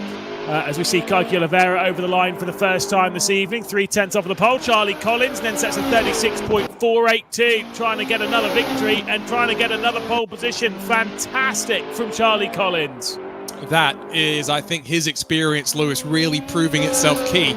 6/10 effectively clear of anyone else in another team. A blockbuster of a qualifying effort so far from Porsche Coanda to open up the season. Well, Charlie Collins, 2/10 clear of his teammate for the second time this evening. It's going to be a 1-2 for Porsche Coanda. BS competition there in third position with Kaiki Oliveira. And then Cristiano Giannotta will start from fourth position, as he did earlier on in the night. Max Benneker started from third earlier in the night, will drop down into fifth position, just ahead of Robbie Stableford, the lone BS competition driver in race number one. Thankfully, he'll have a teammate in this one. Cody Nikolakowski, the teammate of Giannotta, will start from seventh position, with Yannick Bigler and Tim Schroeder, the RENNSPORT Community Team 3, either side of Moritz Lerner, who started from eighth earlier in the night. Dominic Ladler and Kimi Harpler will round out the field in the RENNSPORT Community Team 2 after a couple of struggles in that session. But it does seem as though Charlie Collins, pace-wise at least, Arjuna, is definitely the man to beat here in Group A. And maybe this season as well. I think next week's going to be really interesting, Lewis, to see how Porsche Coanda and Verstappen Sim Racing match up against one another on track. Because put the qualifying times aside, focus on the race itself, we'll be able to match up Siggy and Benito versus Warren and Collins, and I think that is going to be quite a treat for us. And it's going to be a treat for these fans as well, because they have the opportunity on social media in about 6 days' time, Lewis, to have their say, their vote about where we're racing next week. Yeah, so if you're not satisfied with the circuits we're racing at this evening and you think, yeah, but looking at the list, some of the other ones were Monza with no chicanes, that sounds way cooler. Wow, you know where to head. Head over onto to RENNSPORT social media, and next week get yourself involved with the votes, and maybe we will go to somewhere that is meme-filled. That would be... Well, I'm all in it for the memes. You joke Monza no chicanes, but there is a Monza shortcut layout that I believe is available. We've got there are some interesting ones, and some new tracks as well that haven't previously been available in R1, Lewis. And I think that's where things get even more interesting, to balance the playing field out between the R1 regulars, the stalwarts that have been there since season one, and those that have qualified in for the first time as one of our community teams. Yeah, obviously those community teams, some of them will have more experience across the board of the RENNSPORT platform, whereas the RENNSPORT drivers will have a lot of experience on RENNSPORT in the GT3s on the circuits that we race. Not necessarily here in these cars, not necessarily here on some of the circuits that we might end up racing this season. Very curious as to how that one is going to unfold. Well, we can see the drivers getting themselves ready. What's going through their mind now? There's a smile on Kaika's face, which, not a surprise. He's a lovely chap, lovely person to be around, but I'm sure now ready to go racing for the second time today. Porsche Coanda 1 and 2 on the grid, as they were earlier on at the circuit of Spa-Francorchamps. Big wheel spin coming off from Dane Warren, but plenty enough to keep himself in second position. Kaiki Oliveira covering off Cristiano Giannotta in the battle for the podium down into the opening corner. Into the middle of that, though, comes Max Benneker, trying to force his way through. And the Mouse driver will drop back to ninth position. Side by side, he's got Yannick Bigler one side of him, he's got Kimi Harpler on the other. And Harpler gets muzzled out wide, dropped down into 11th position. A terrible start for the Mouse driver, though. It was not the plan, but Max Benneker's disappointment has actually helped out Moritz Lerner, who slipped through all of that chaos and straight through to sixth spot through all of that. Porsche Coanda run 1 and 2. BS Plus, though, take advantage, and after Kaiki Oliveira didn't get a chance to race in the first round of the season, Lewis, well, straight back into the action, third on the board. I know we've discussed about our, general hatred of cars that are red and black and white, because every other sim team seems to have one. Gotta say, that Mouse livery on that BMW does look pretty nice. I do quite like the look of it, I'm not going to lie. Probably one of the better liveries I've seen on that car, to be fair. It's a car that's hard to make look bad in many ways. The only thing for us to now consider is what changes they'll have to make for when they get the nose job on the front end of that car. Yeah, exactly, when the Evo works its way onto it. Got to say, great start for BS competition as well in this. Speaking of BMW powered teams, third and fourth for them. As Charlie Collins leads over his teammate by 0.8 of a second. Oh, that's not the commentator's curse, Arjuna. Don't. I know you're thinking it. Robbie Stapleford down in 11th spot. I'll leave that one lying until we figure out what he did wrong. But it's the fast chicane, Lewis, and there's a couple of things to consider. Did he enter a little bit too hot, lose the rear end? Or did he maybe feel like he was going to fall foul of track limits and overcorrected to avoid that possibility potentially? Max Benneke's recovery drive continues on the outside through the Mercedes-Benz arena. Not necessarily where you want to leave yourself. And the Peugeot's going to hug the inside and Tim Schroeder should hold on. I'm actually fuming because I've been trying to argue that the commentator's curse doesn't exist, and so how that happens, I'm like, I'm not taking any credit for Robbie Stapleford's mistake there. I'm like, that's going to be on his shoulders. Yeah, it's fine. I'm not driving the car. Robbie Stapleford is. He's made the mistake and dropped down to 10th position. A great race in the early one. Yeah, I get it. It's not a good look, is it, Paul? It's not a great look either when, I know you don't believe in it, but I said this during a Porsche Carrera Cup North America race at Long Beach in the real world, where I said, we've not had a caution just yet. And then instantly, right as I finished that sentence, the director cut to a car in the tyres at turn 1. Fortunately, they got out of there, but for someone who does believe in the commentator's curse, Lewis, I rest my case. It's not. It doesn't exist. Yeah, but Porsche Carrera are running really well first and second at the moment. We think they're going to blow up now. Yannick Bigelow way over the curbs here at the chicane. Max Benneke will fire his way back through and up into 8th position. The commentator's curse is total rubbish. Benneke moves his way up into 8th position. Robbie Stapleford will try and come back through.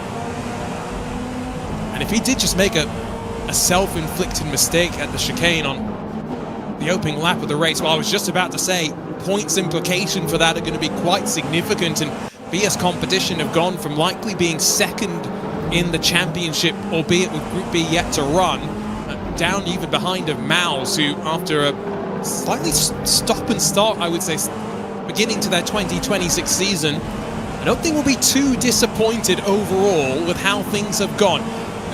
Cristiano Gianotta and Cody Nikolakowski combining well for us to keep an eye on. I think that team, Lewis, as much as they are just here as quote-unquote a community team, proving early in the season they're one to watch. Yeah, potentially. I'm very excited to see what some of these community teams end up doing throughout the season. Shame we don't have Zach Sweeney on comms this season. He'd love the fact there's actually community teams in this championship. But I'm very curious to see how they get on. Obviously, great to see some PlayStation drivers out on circuit. Great to see them taking the battle, like you said. Gianotta clearly showing some very good speed, along with Cody Nikolakowski. Speaking of those community teams, they're flying at the moment. And no excuse now. If for in years previous you've said I couldn't compete in major sim racing championships because I've only got a PlayStation, that's what RENNSPORT as a platform is going to help kind of solve, I think, for us here, Lewis, to reduce that barrier into the competition side of esports, give everyone an even playing field, the same physics engine that runs on the consoles as it does on a PC, whether that PC costs $500 or a couple of $1,000 depending on how much you've spent on your graphics card. So it's going to be a really interesting thing to track how our PlayStation drivers get on through the season. Another one of our PlayStation drivers just behind this battle between Tim Schroeder and Max Benneke. Indeed, Benneke's trying to build his way back up after the early race issues. Still not 100% sure as to what happened there, whether he's trying to fire it through the middle or just kind of got caught up in the opening lap melee. For now, it is going the way of Porsche Carrera. Now, those on the right-hand side, you'll see 72 points there for Porsche Carrera. Maus there on 37, and the RENNSPORT community team on 32. Those have all done, at least at this point, if we were to finish how we're running, those will have all done 2 races. Verstappen Sim Racing in 4th position. They've obviously only done the 1 earlier on in the night. That gap is mental at this point because it's nearly an entire 1-2 ahead of Mouse already. Perfect. It's not Penske perfect necessarily, but it's Coanda consistency that we're looking at here in R1 competition, right? And this is exactly what I think they need to do, is 4 regular season rounds, and then we've got the online round with hero mode and all of that complexity. Leave that complexity for the final round of the championship. Keep these group races as simple as possible, and Porsche Coanda have got the pace to do so. Max Benneker, has he just driven off the track again by himself? I think so. I mean, look, he's pushing the car to the limit as Robbie Stapleford goes to the inside, forcing the issue down the inside of Yannick Bigler. Was quite the moment. Oh, and then just into the rear right of him. Stapleford will remain behind. We're about halfway through the race. And now Benneker onto the rear end of Tim Schroeder. Yannick Bigler having Robbie Stapleford to deal with. Lots of fights happening back here. Peugeot's trying to defend from BMW's left, right and centre. I like the mix of the manufacturers that we have as well. A little bit of a lock-up for Robbie Stapleford on that right front. Could also just be the wheel coming up into the air as the corner cambers in slightly and drops away from you. But we do have the Peugeot with the rear wing. It's not the wingless variety. The BMW, of course, that was one of the first of the GTP era to actually go out and race. And then, of course, the Porsche 963 that has been so consistent across of its championship runs. May not have won a Le Mans, but as much as it failed in that attempt, last year's 24 Hours of Le Mans will go down as one of the most perfect races that I think a race car has ever run. And that Porsche 963 looking pretty comfortable up front as well, as Benneker continues to sit behind Tim Schroeder. Just can't quite get up to the rear end of the Peugeot, can he? That's why. Just pushing the car very hard around this track. Now, you've got to ask, is this maybe the BMW not doing well? Maybe he's overcooked his tyres? A lot of questions to be asked here. But Benneker is not having an ideal race. Well, that glare from the sun's not far away from the sides, though, is it? You can see that one from the onboard. This is back on board with Robbie Stapleford, the stapler.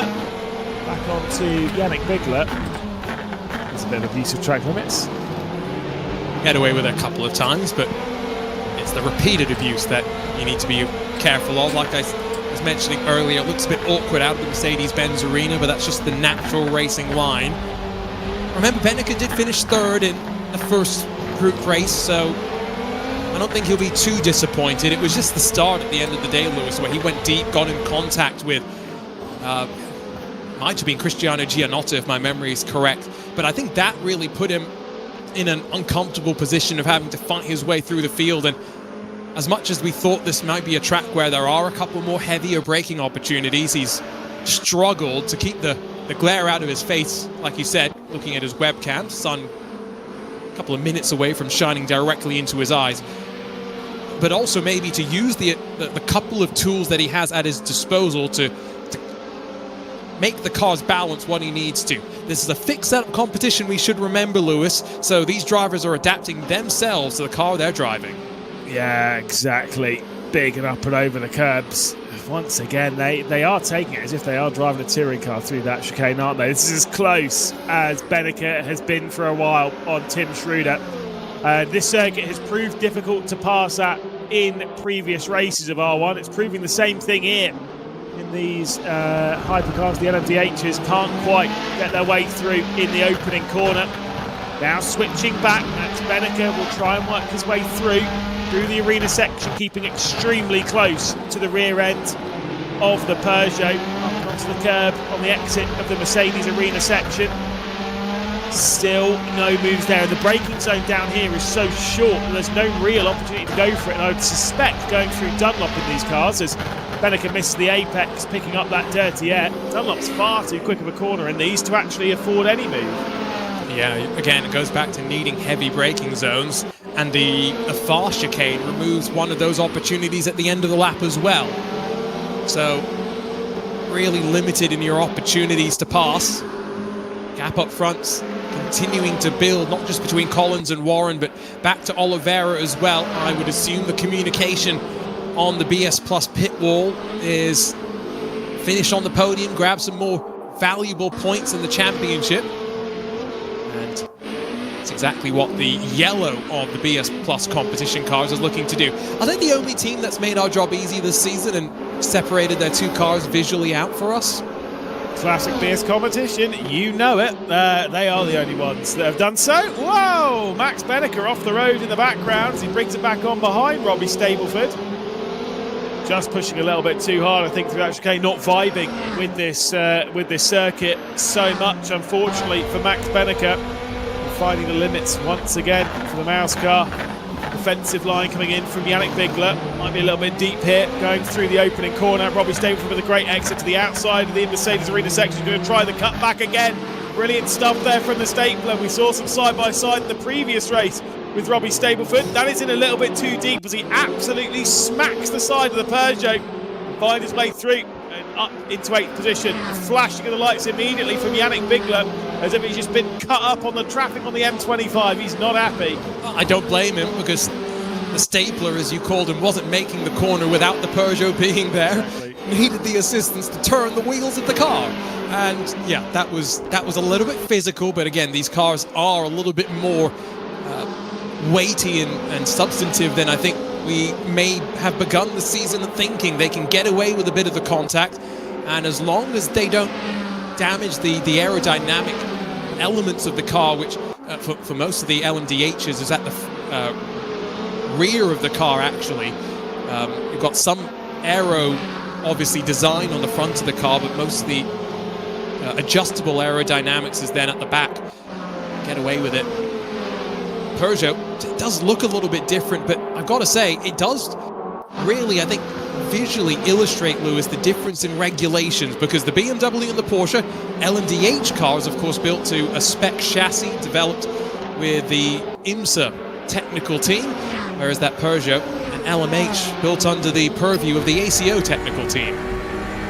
Indeed, it's all very. It's far above my pay grade. There, Arjuna. I don't understand all of the differences between each. I know that they're all on track and they all look the same. They've got wings, they've got engines, and they drive around quickly. Arjuna Tech Talk coming to you after this race. Please do. And if you're going to do that, I'll talk to your ear off about golf. We'll be all right. We've got a lap left to go in this race, and it is going to be a dominant 1-2 again from the Porsche Commander team. They are flying at the moment. Just look at the car as well. I mean, Charlie Collins is so relaxed that he's taken a hand off the wheel just to gently itch himself as he works through into the final sector. I think the experience coming over from his IMSA Esports run in this car, Lewis, has been invaluable. The team's experience in prototypes as well over the years, probably coming to the forefront as well. Yeah, I mean, absolutely flying. I've said before, and I've said for the last little while, you've got to keep an eye on Charlie Collins, because a few years ago you were looking at him thinking he's going to be one of the best in sim racing one day. Well, here he is, onto the scene again. 2 wins from 2 races this evening. Charlie Collins on top again, the Porsche Commander leading across the line. A dominant 1-2 performance to open the season again. Kaiki Oliveira in 3rd position. I mean, there's some solid points-based competition to look at. A brilliant drive from Charlie Collins. Can Lukowski get Lerner? Not quite in the drag race. Good effort though. Moritz Lohner taking advantage of his teammates' issues at the start of the race to score some valuable points. So both Maus drivers actually contributing for the team at the end.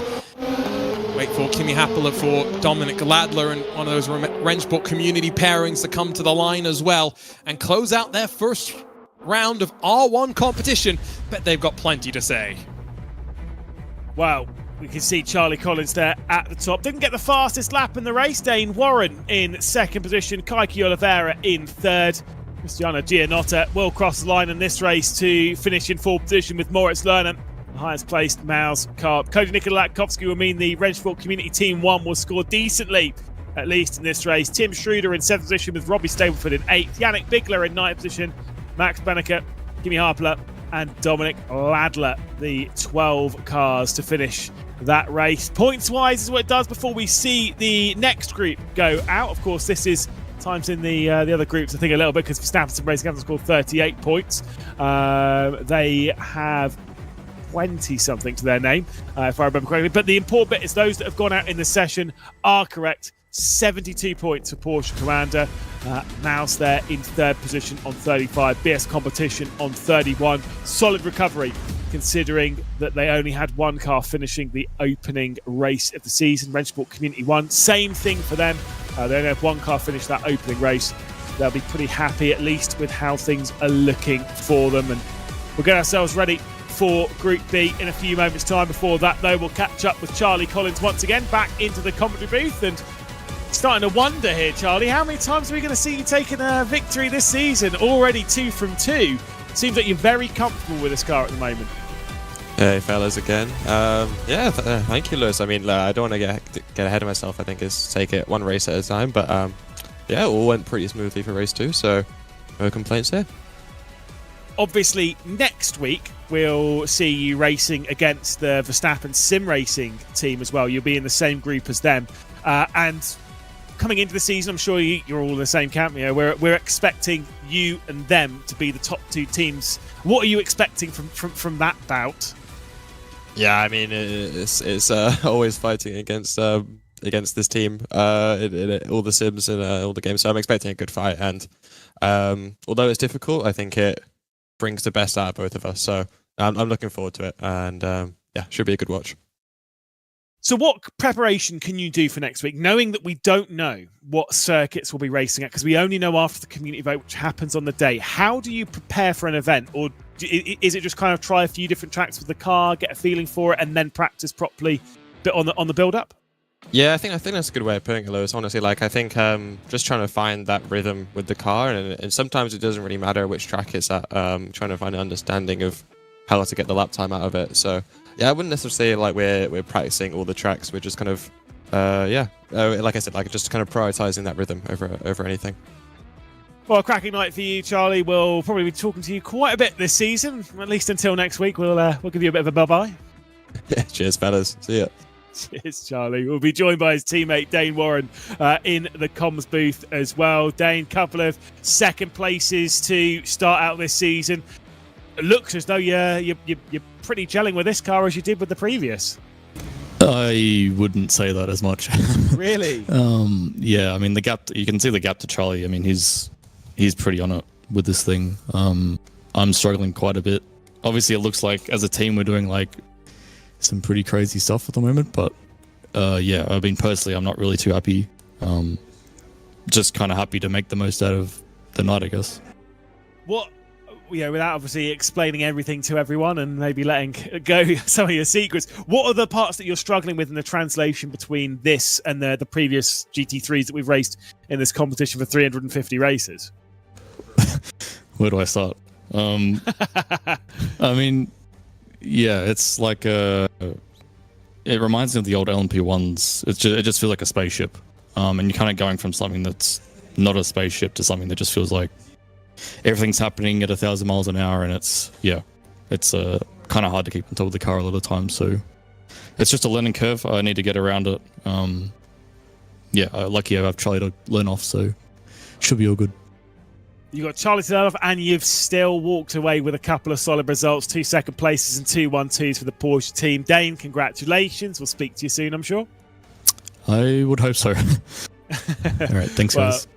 We're joined by Kaiki Oliveira as well. 3rd position in that race after the disappointment of not being able to do the opening race of the night. Well, you bounced back with great form. Grid battles into the opening turn as well. Kaiki, what do you make of at least the 2nd race this evening, really showing your form once again in this car? Yeah, thank you so much. Yeah, 2nd race much more productive than the first one. Unfortunately, some technical issues happened on my side. And kind of it is what it is. It happens to everyone. Happens a little bit more often with me, but what can we do, right? So I managed to. These things really don't really affect me. I take race by race. Then coming to the 2nd race, I felt a little bit confident to come into Nürburgring, even though the practice time is very short. But the Kona guys made a great job, and they pulled away, and I managed to sneak my car into P3 lap. The quali lap wasn't really ideal compared to what I was doing, but just enough to put me in a decent position to to have another podium score at some point. So yeah. We've kind of like alluded to it quite a lot in the past here in R1 that you're one of the more consistent drivers on the field. 103 races now, 60% of the time you're in the top 6, nearly 25% you're on the podium. That consistency seems to be carrying over to this car. Is that what you're feeling? Dane Warren was just saying that he was kind of struggling with the transition between the GT3s and these LMDH hypercar variant. I would say I'm more experienced with the competition itself. I vouch for his words as well. It's very different compared to the GT3s. And driving-wise and also racing-wise, I feel like the dirty air is very strong, and also the way that you need to drive the car is very specific, at least at these early stages that we are with the car.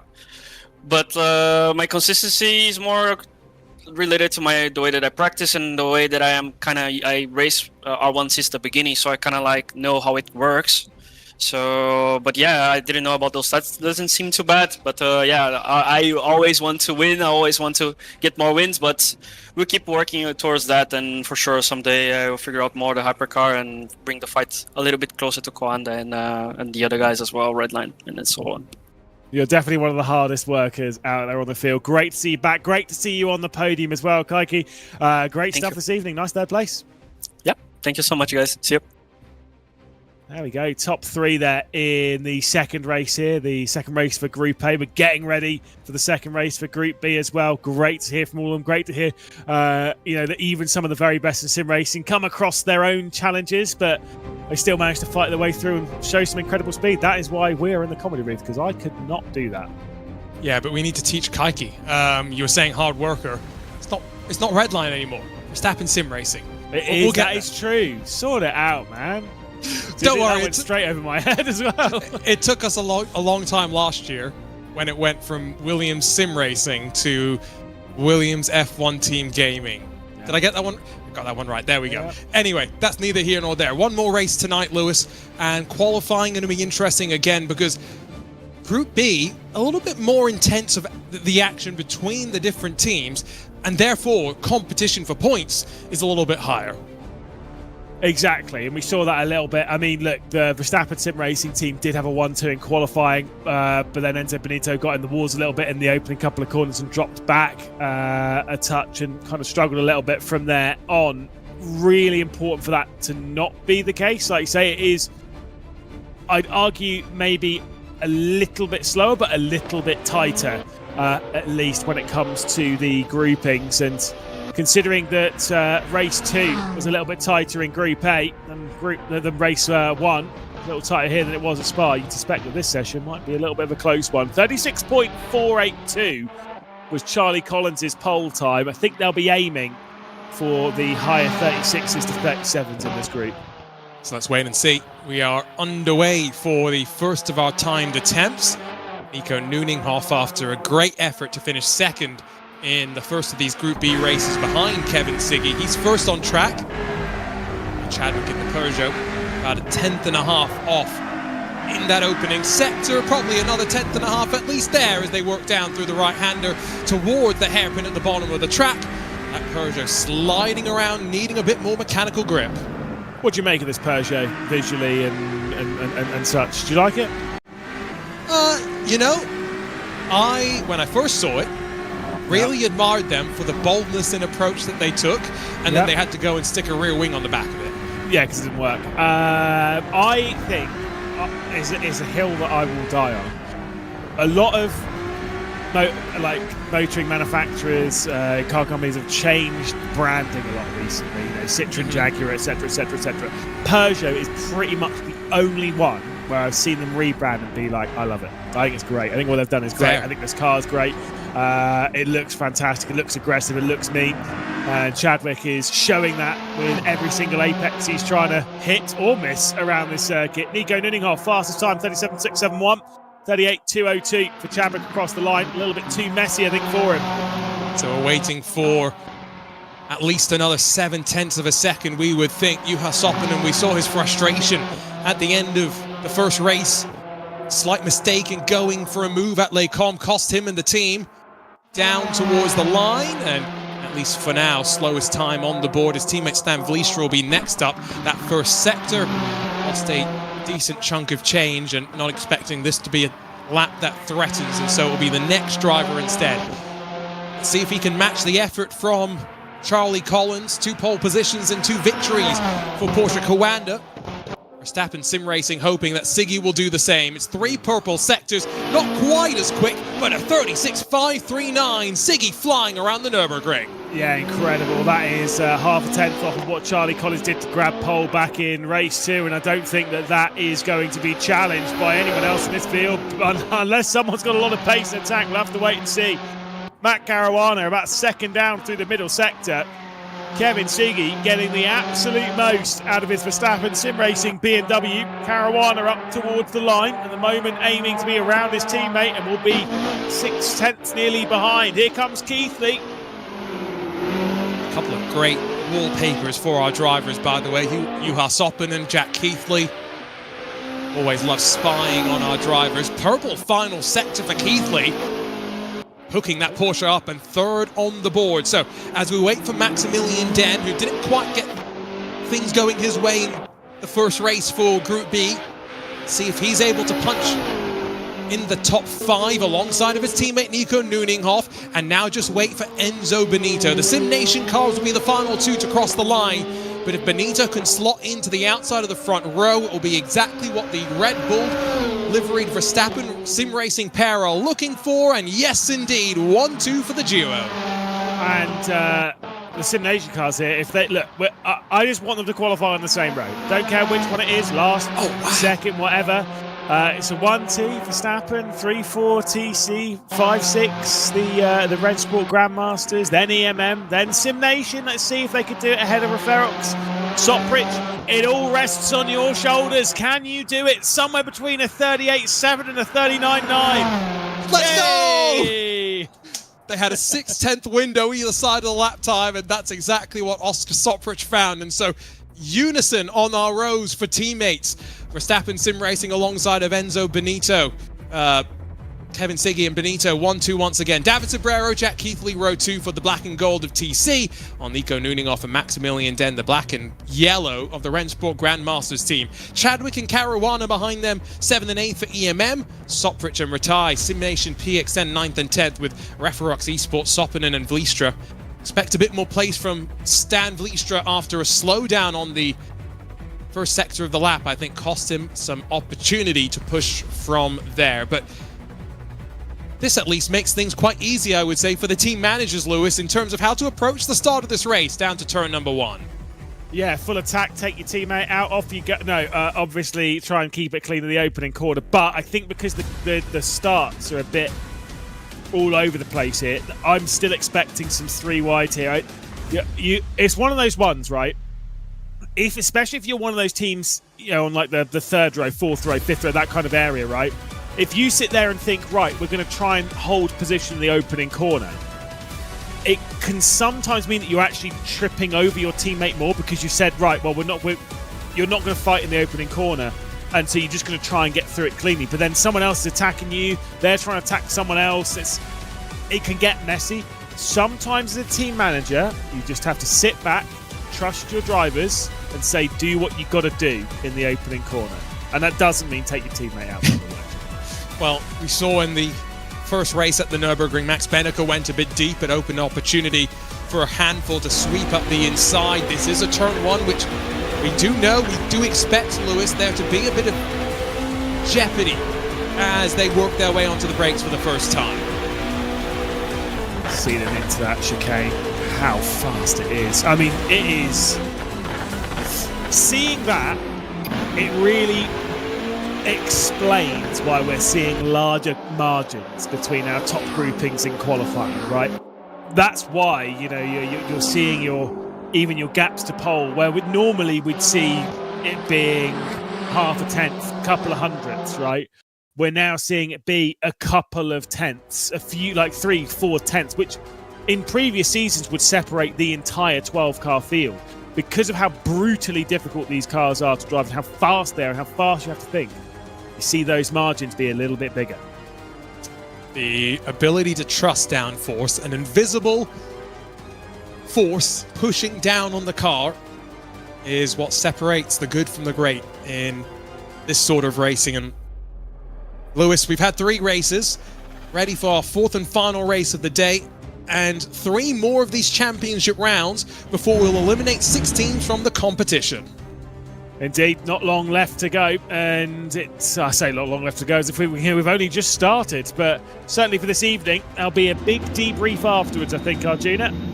And so for the final time tonight, the lights come out, and off and away we go at the Nürburgring. Great start from the front row, and a great start from further back as well as we shuffle down to turn 1. Very defensive is going to be Enzo Benito as we work our way through the Mercedes-Benz arena, because Kevin Siggy has left him in the rear-view mirrors. David Sobrero defending from Nico Nuninghoff. Jack Keithley having to get the elbows out as they work their way to the end of this arena section.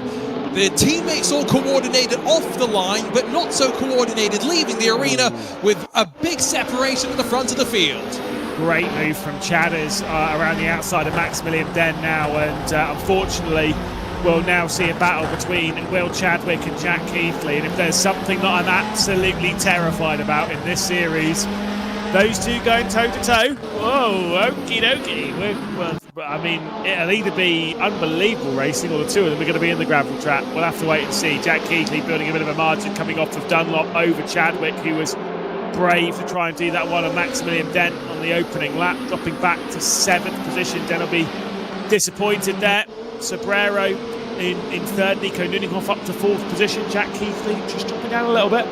On screen, by the way, in that camera shot, that is Nico Nuninghoff, not his teammate Maximilian Den, but the pair in the RENNSPORT Grandmasters, black, green / yellow, effectively a Grello sort of colour. 4th and 7th on the road, but 1 and 2 for Siggy and Benito, only momentarily. Another mistake through the chicane. Benito's going to claw his way back onto the surface of the track, but alongside of a couple of Peugeots, onto the power, down the main straight, hand in the air in exasperation, but Benito with another mistake. Yeah, I mean, look, I think there's been a few drivers that have had issues down that part of the circuit, so it's not too much of a shock. Benito straight back onto it, though, down the inside of Oscar Soprich. And he'll try and get the move done in the Mercedes Arena section, although I suspect his tyres might be a little bit scuffed after that moment. It was a big off for him, incredibly fast for him. Big send coming in from the Peugeot, going to push him out wide, and now Matt Caruana is going to come through. That was a bit naughty there from Oscar Soprich, and I'm sure Enzo Benito won't be particularly pleased about what he's seeing. Just goes from bad to worse. His teammate leads. Caruana's got a technical issue. Slides back onto the track and directly into the path of Stan Fleestra. Yeah, it didn't look like there was much. Caruana clearly was having some form of technical there. And a very scary one indeed. Is going to promote Enzo Benito up a couple of spots. There's the switch now between Oscar Soprich and Daniel Rattay. Wow, that was a pretty large moment there from Caruana. I say there's clearly something technical on his side, whether it was... I mean, to be fair, it's always one of those ones where we obviously don't know. It could be a game, could be something else. There's always one that gets me, which is, you know, when your C drive starts running out of space and it pops up with that big, your C drive's running out of space. That has happened to me in the middle of a race, and it is like, oh, well, that takes up 90% of the screen. Fantastic news. It looked like either unplugging and replugging something back in, or, like you said, going down and using a mouse to dismiss some sort of a pop-up was what was needed. More drama at the front, and has the chicane claimed another Verstappen Sim Racing BMW hybrid. Siggy down to 4th. David Sobrero leads at the Nürburgring. Unbelievable. Yeah, that's it's clearly bitten BMWs a couple of times there. Obviously, it bit Beneker in the previous race. It's a tricky part of the circuit. It also got Robbie Stapleford. It's 4 BMWs that could potentially have been off there at the final chicane. Kevin Siggy certainly not out of contention for victory here. Sobrero leading by 7/10 of a second, and you can see there the Porsche 963. It's a 1-2-3 for those. At least that manufacturer. Sobrero ahead of Keithley. Kevin Siggy will be desperate to come straight back through, and I know him and Jack Keithley have battled quite a few times over their tenure in the world of sim racing, and I'm sure today will be no different. Look at the points as they run right now. Remember, the top 6 advance to our live final at the end. 1 point separates the RENNSPORT Community Team 1 from BS Plus competition. Long way still to go. Every moment on this championship ride can have big implications. Remember, BS Plus with the DNS for Kaiki to start the season off, and then a bit of struggles for Robbie Stableford in race number 2. A couple of points missing for them there. The very tail end of the field, here comes Matt Caruana. Reports, Lewis, his wheel decided to turn itself off. Classic. Very unfortunate for Caruana. Big slide for him off the final corner, back in the slipstream of Juho Soppinen.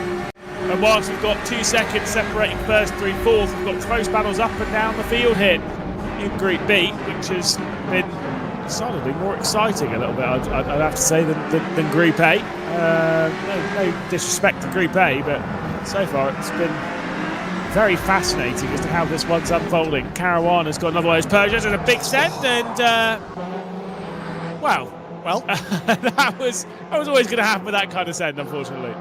And our post-race investigation, I think, into that one is going to be rather short as to who is responsible. The question as to how large of a penalty will leave in the purview of our race control team, and let you know as to any updates on what to expect moving forward, because after this round the drivers will know the expectation of our race control team and what is permitted, what is not, and lots of decisions, I have no doubt, to be made through the course of the season for our team behind the scenes. On board with Nooninghoff, only half a second back from David Sobrero.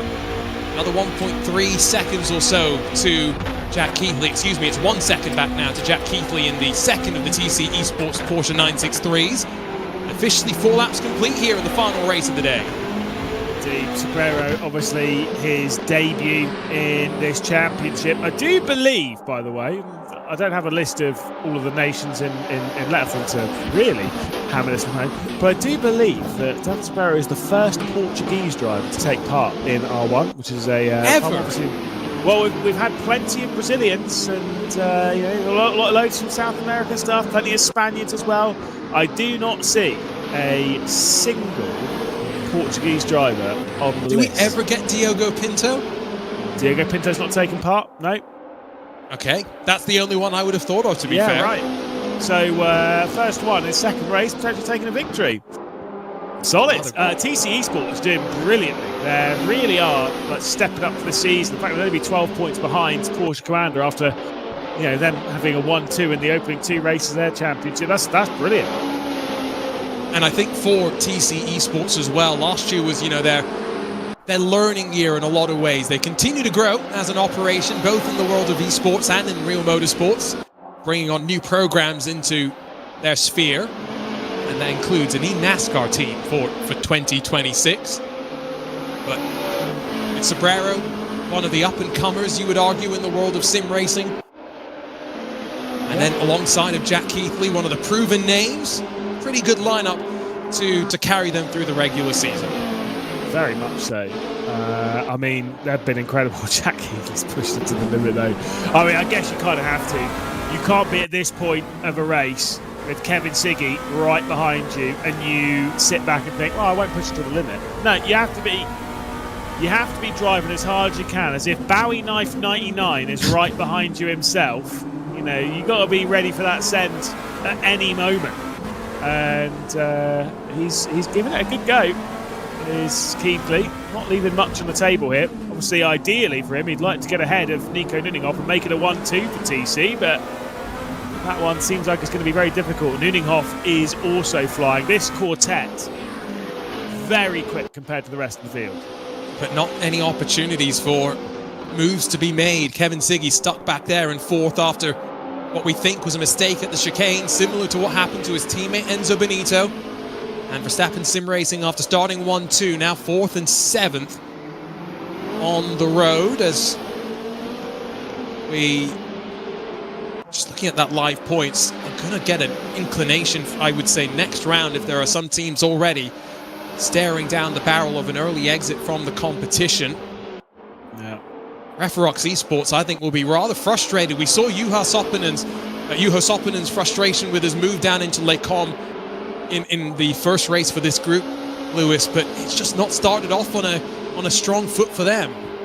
Yeah, it's a very disappointing start for the Referox team, but there's a lot of experience behind the team, behind the scenes, that Jürgen Van Bergen and stuff, he's been kind of trying to make things click for the team as manager. And I get the feeling that they will be getting stronger as the season goes on. But when you're sitting there looking at the cut line, you've got 7 points. The cut line at the moment has 32. Yeah, you're treating this as 4 evenings of learning, right? Because I get the feeling that one that you might already be looking at and thinking, yeah, that's not really possible. But then you just have to use the experience and use the time on the track, use the time on the cars, use the time against the field to try and get better and better and figure it out in the weights for maybe next season. There's only one direction from here at the very least. That is up. Yeah. 3 laps to go. Keithley 7/10 back from Nuninghoff, 6/10 in front of Siggy. Does not seem as though these drivers are going to be able to make a move. They are on the limit. No one making mistakes, and that's the most important thing. And that's why mistakes are so costly at this level of competition. One moment from Siggy tonight is going to cost him the second of his race victories. And how quickly things can change around if you're David Sobrero as well. And that's why this pressure, unrelenting from Nico Nuninghoff, is not something to be trifled with. And it's mental games being played as well as the flashers go off. Yeah, Nico Nuninghoff. I mean, look, to be fair, the top 3 are all yet to take No, Jack Keithley did have a victory last season. I'll correct myself immediately. But at least Sobrero and Nico Nuninghoff, they are trying to become the 45th different winner in 354 races of RENNSPORT R1. But look, they're giving it everything. It's just, at the moment, Sobrero has the cards in his hands, and he's only got 2 laps to try and hang on. He's been driving brilliantly so far, has not made a single mistake. Nico Nuninghoff in second is giving it everything and talking up large now, starting to flash the lights. If you're a junior, if you're a load of the people that are watching, if you're Lino and stuff, who have all told me that the commentator's curse exists, you'll have said by me saying that David Sobrero, by not making a mistake, he's going to make a big one now. Rubbish. No, he's got this one, I think, right now in terms of pressure. But in these cars, all it takes one slight moment on the brakes, you go deep into a corner, and suddenly your competition is right on your heels. Only 12 points back from Porsche Kawanda. You mentioned that as well, Lewis. For TC Esports, it doesn't get much better than this. A very steady start to their season. Other teams that I think will be very happy, we've got to highlight the RENNSPORT Grandmaster team. Nuninghoff and Den, 2nd and 5th in the second race for Group B. Yeah, I mean, look, they've been rolling really well in the RENNSPORT Grandmaster team. I mean, they're proving themselves as to why they're called the RENNSPORT Grandmaster team. Yes, we've got effectively the 4 community teams. We've got 1, 2, and 3, and the Grandmaster team, which is kind of a part of that. But because of the experience of Nico Nuninghoff and Maximilian Den on this platform, they're a little bit of a cut above that, and they are proving that. Shout out to RENNSPORT Community Team 1 as well, inside the cut line the opening night. But for the Grandmaster team, I mean, there's been some really good speed. They're battling for a victory here. But Nico Nuninghoff, it's at that point where you kind of think that Nuninghoff is throwing everything at this, but it's more as to what Sobrero does here. It's more that Nuninghoff will only win this race if there is a mistake from Sobrero, because there's not much more he can throw at this race. The dirty air's a little bit too much for him.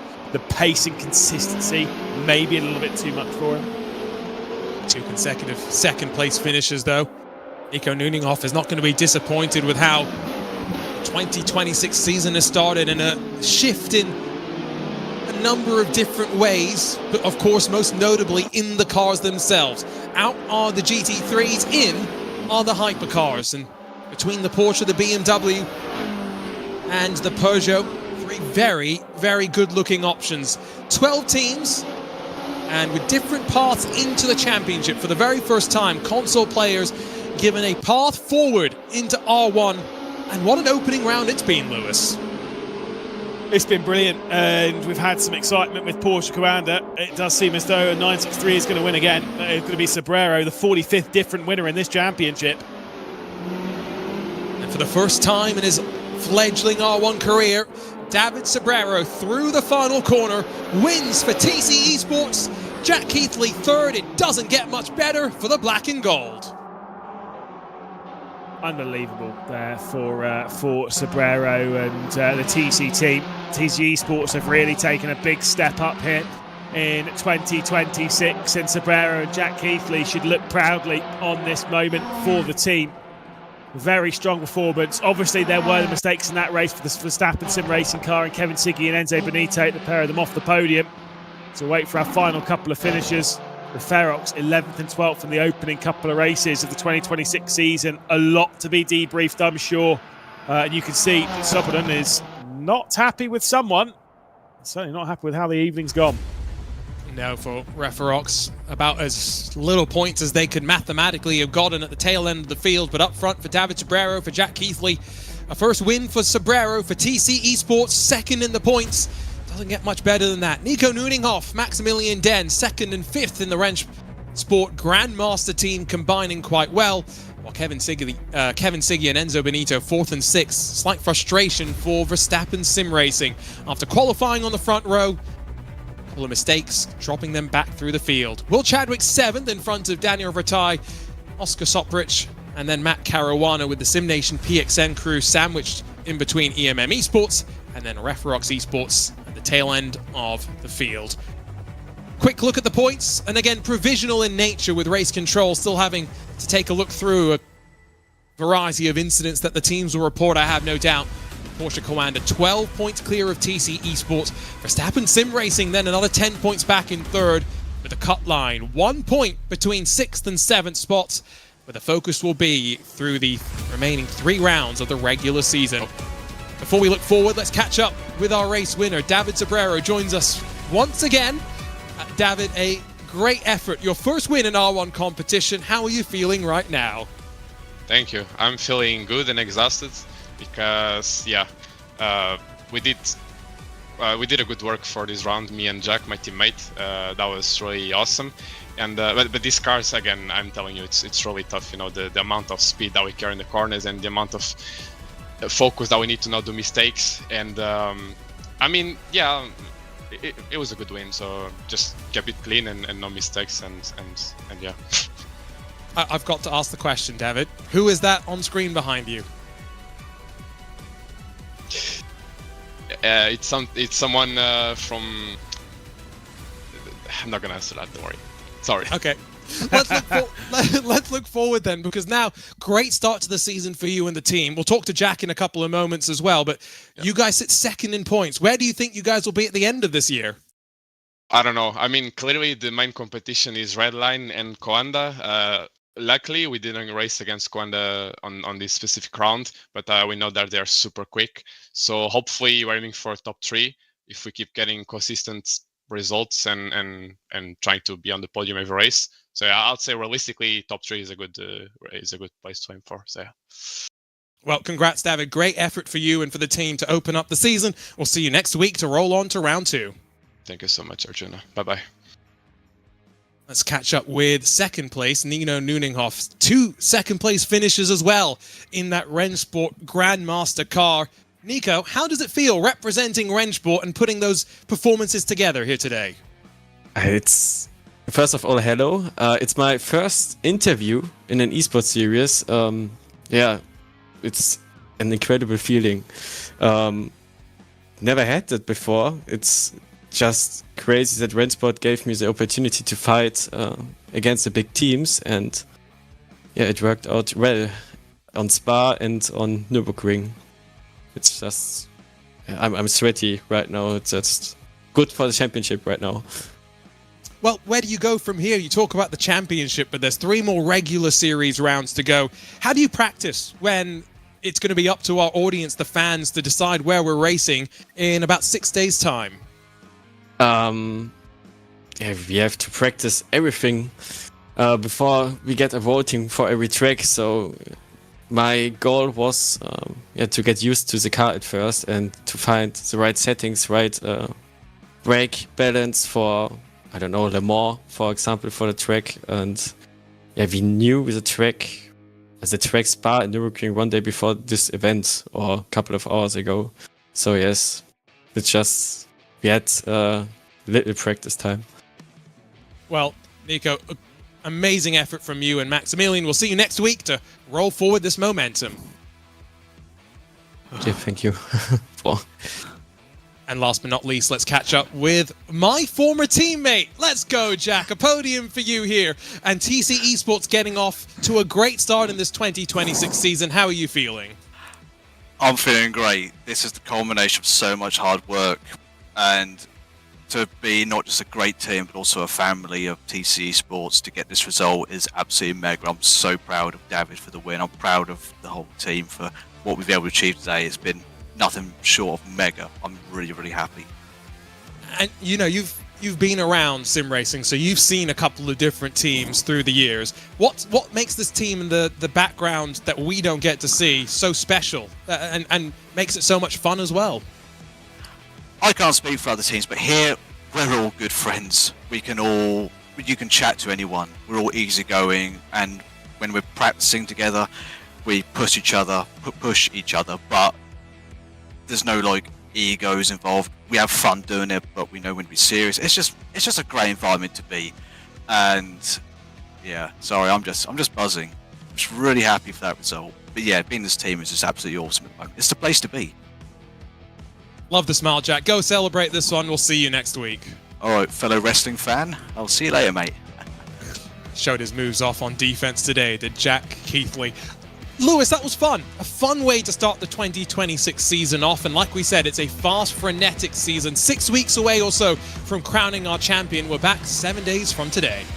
Yeah, indeed. It is going to be both a long journey and a short journey at the same time. Of course, they've only got 8 races to decide that. Of course, only 6 from now on as to who's going to be the top 6 teams to get their way through into the final. And I'm really excited for it. I'm really excited to see which team it is going to be taking the top honours, because at the moment you'd lean towards Porsche on the opening night.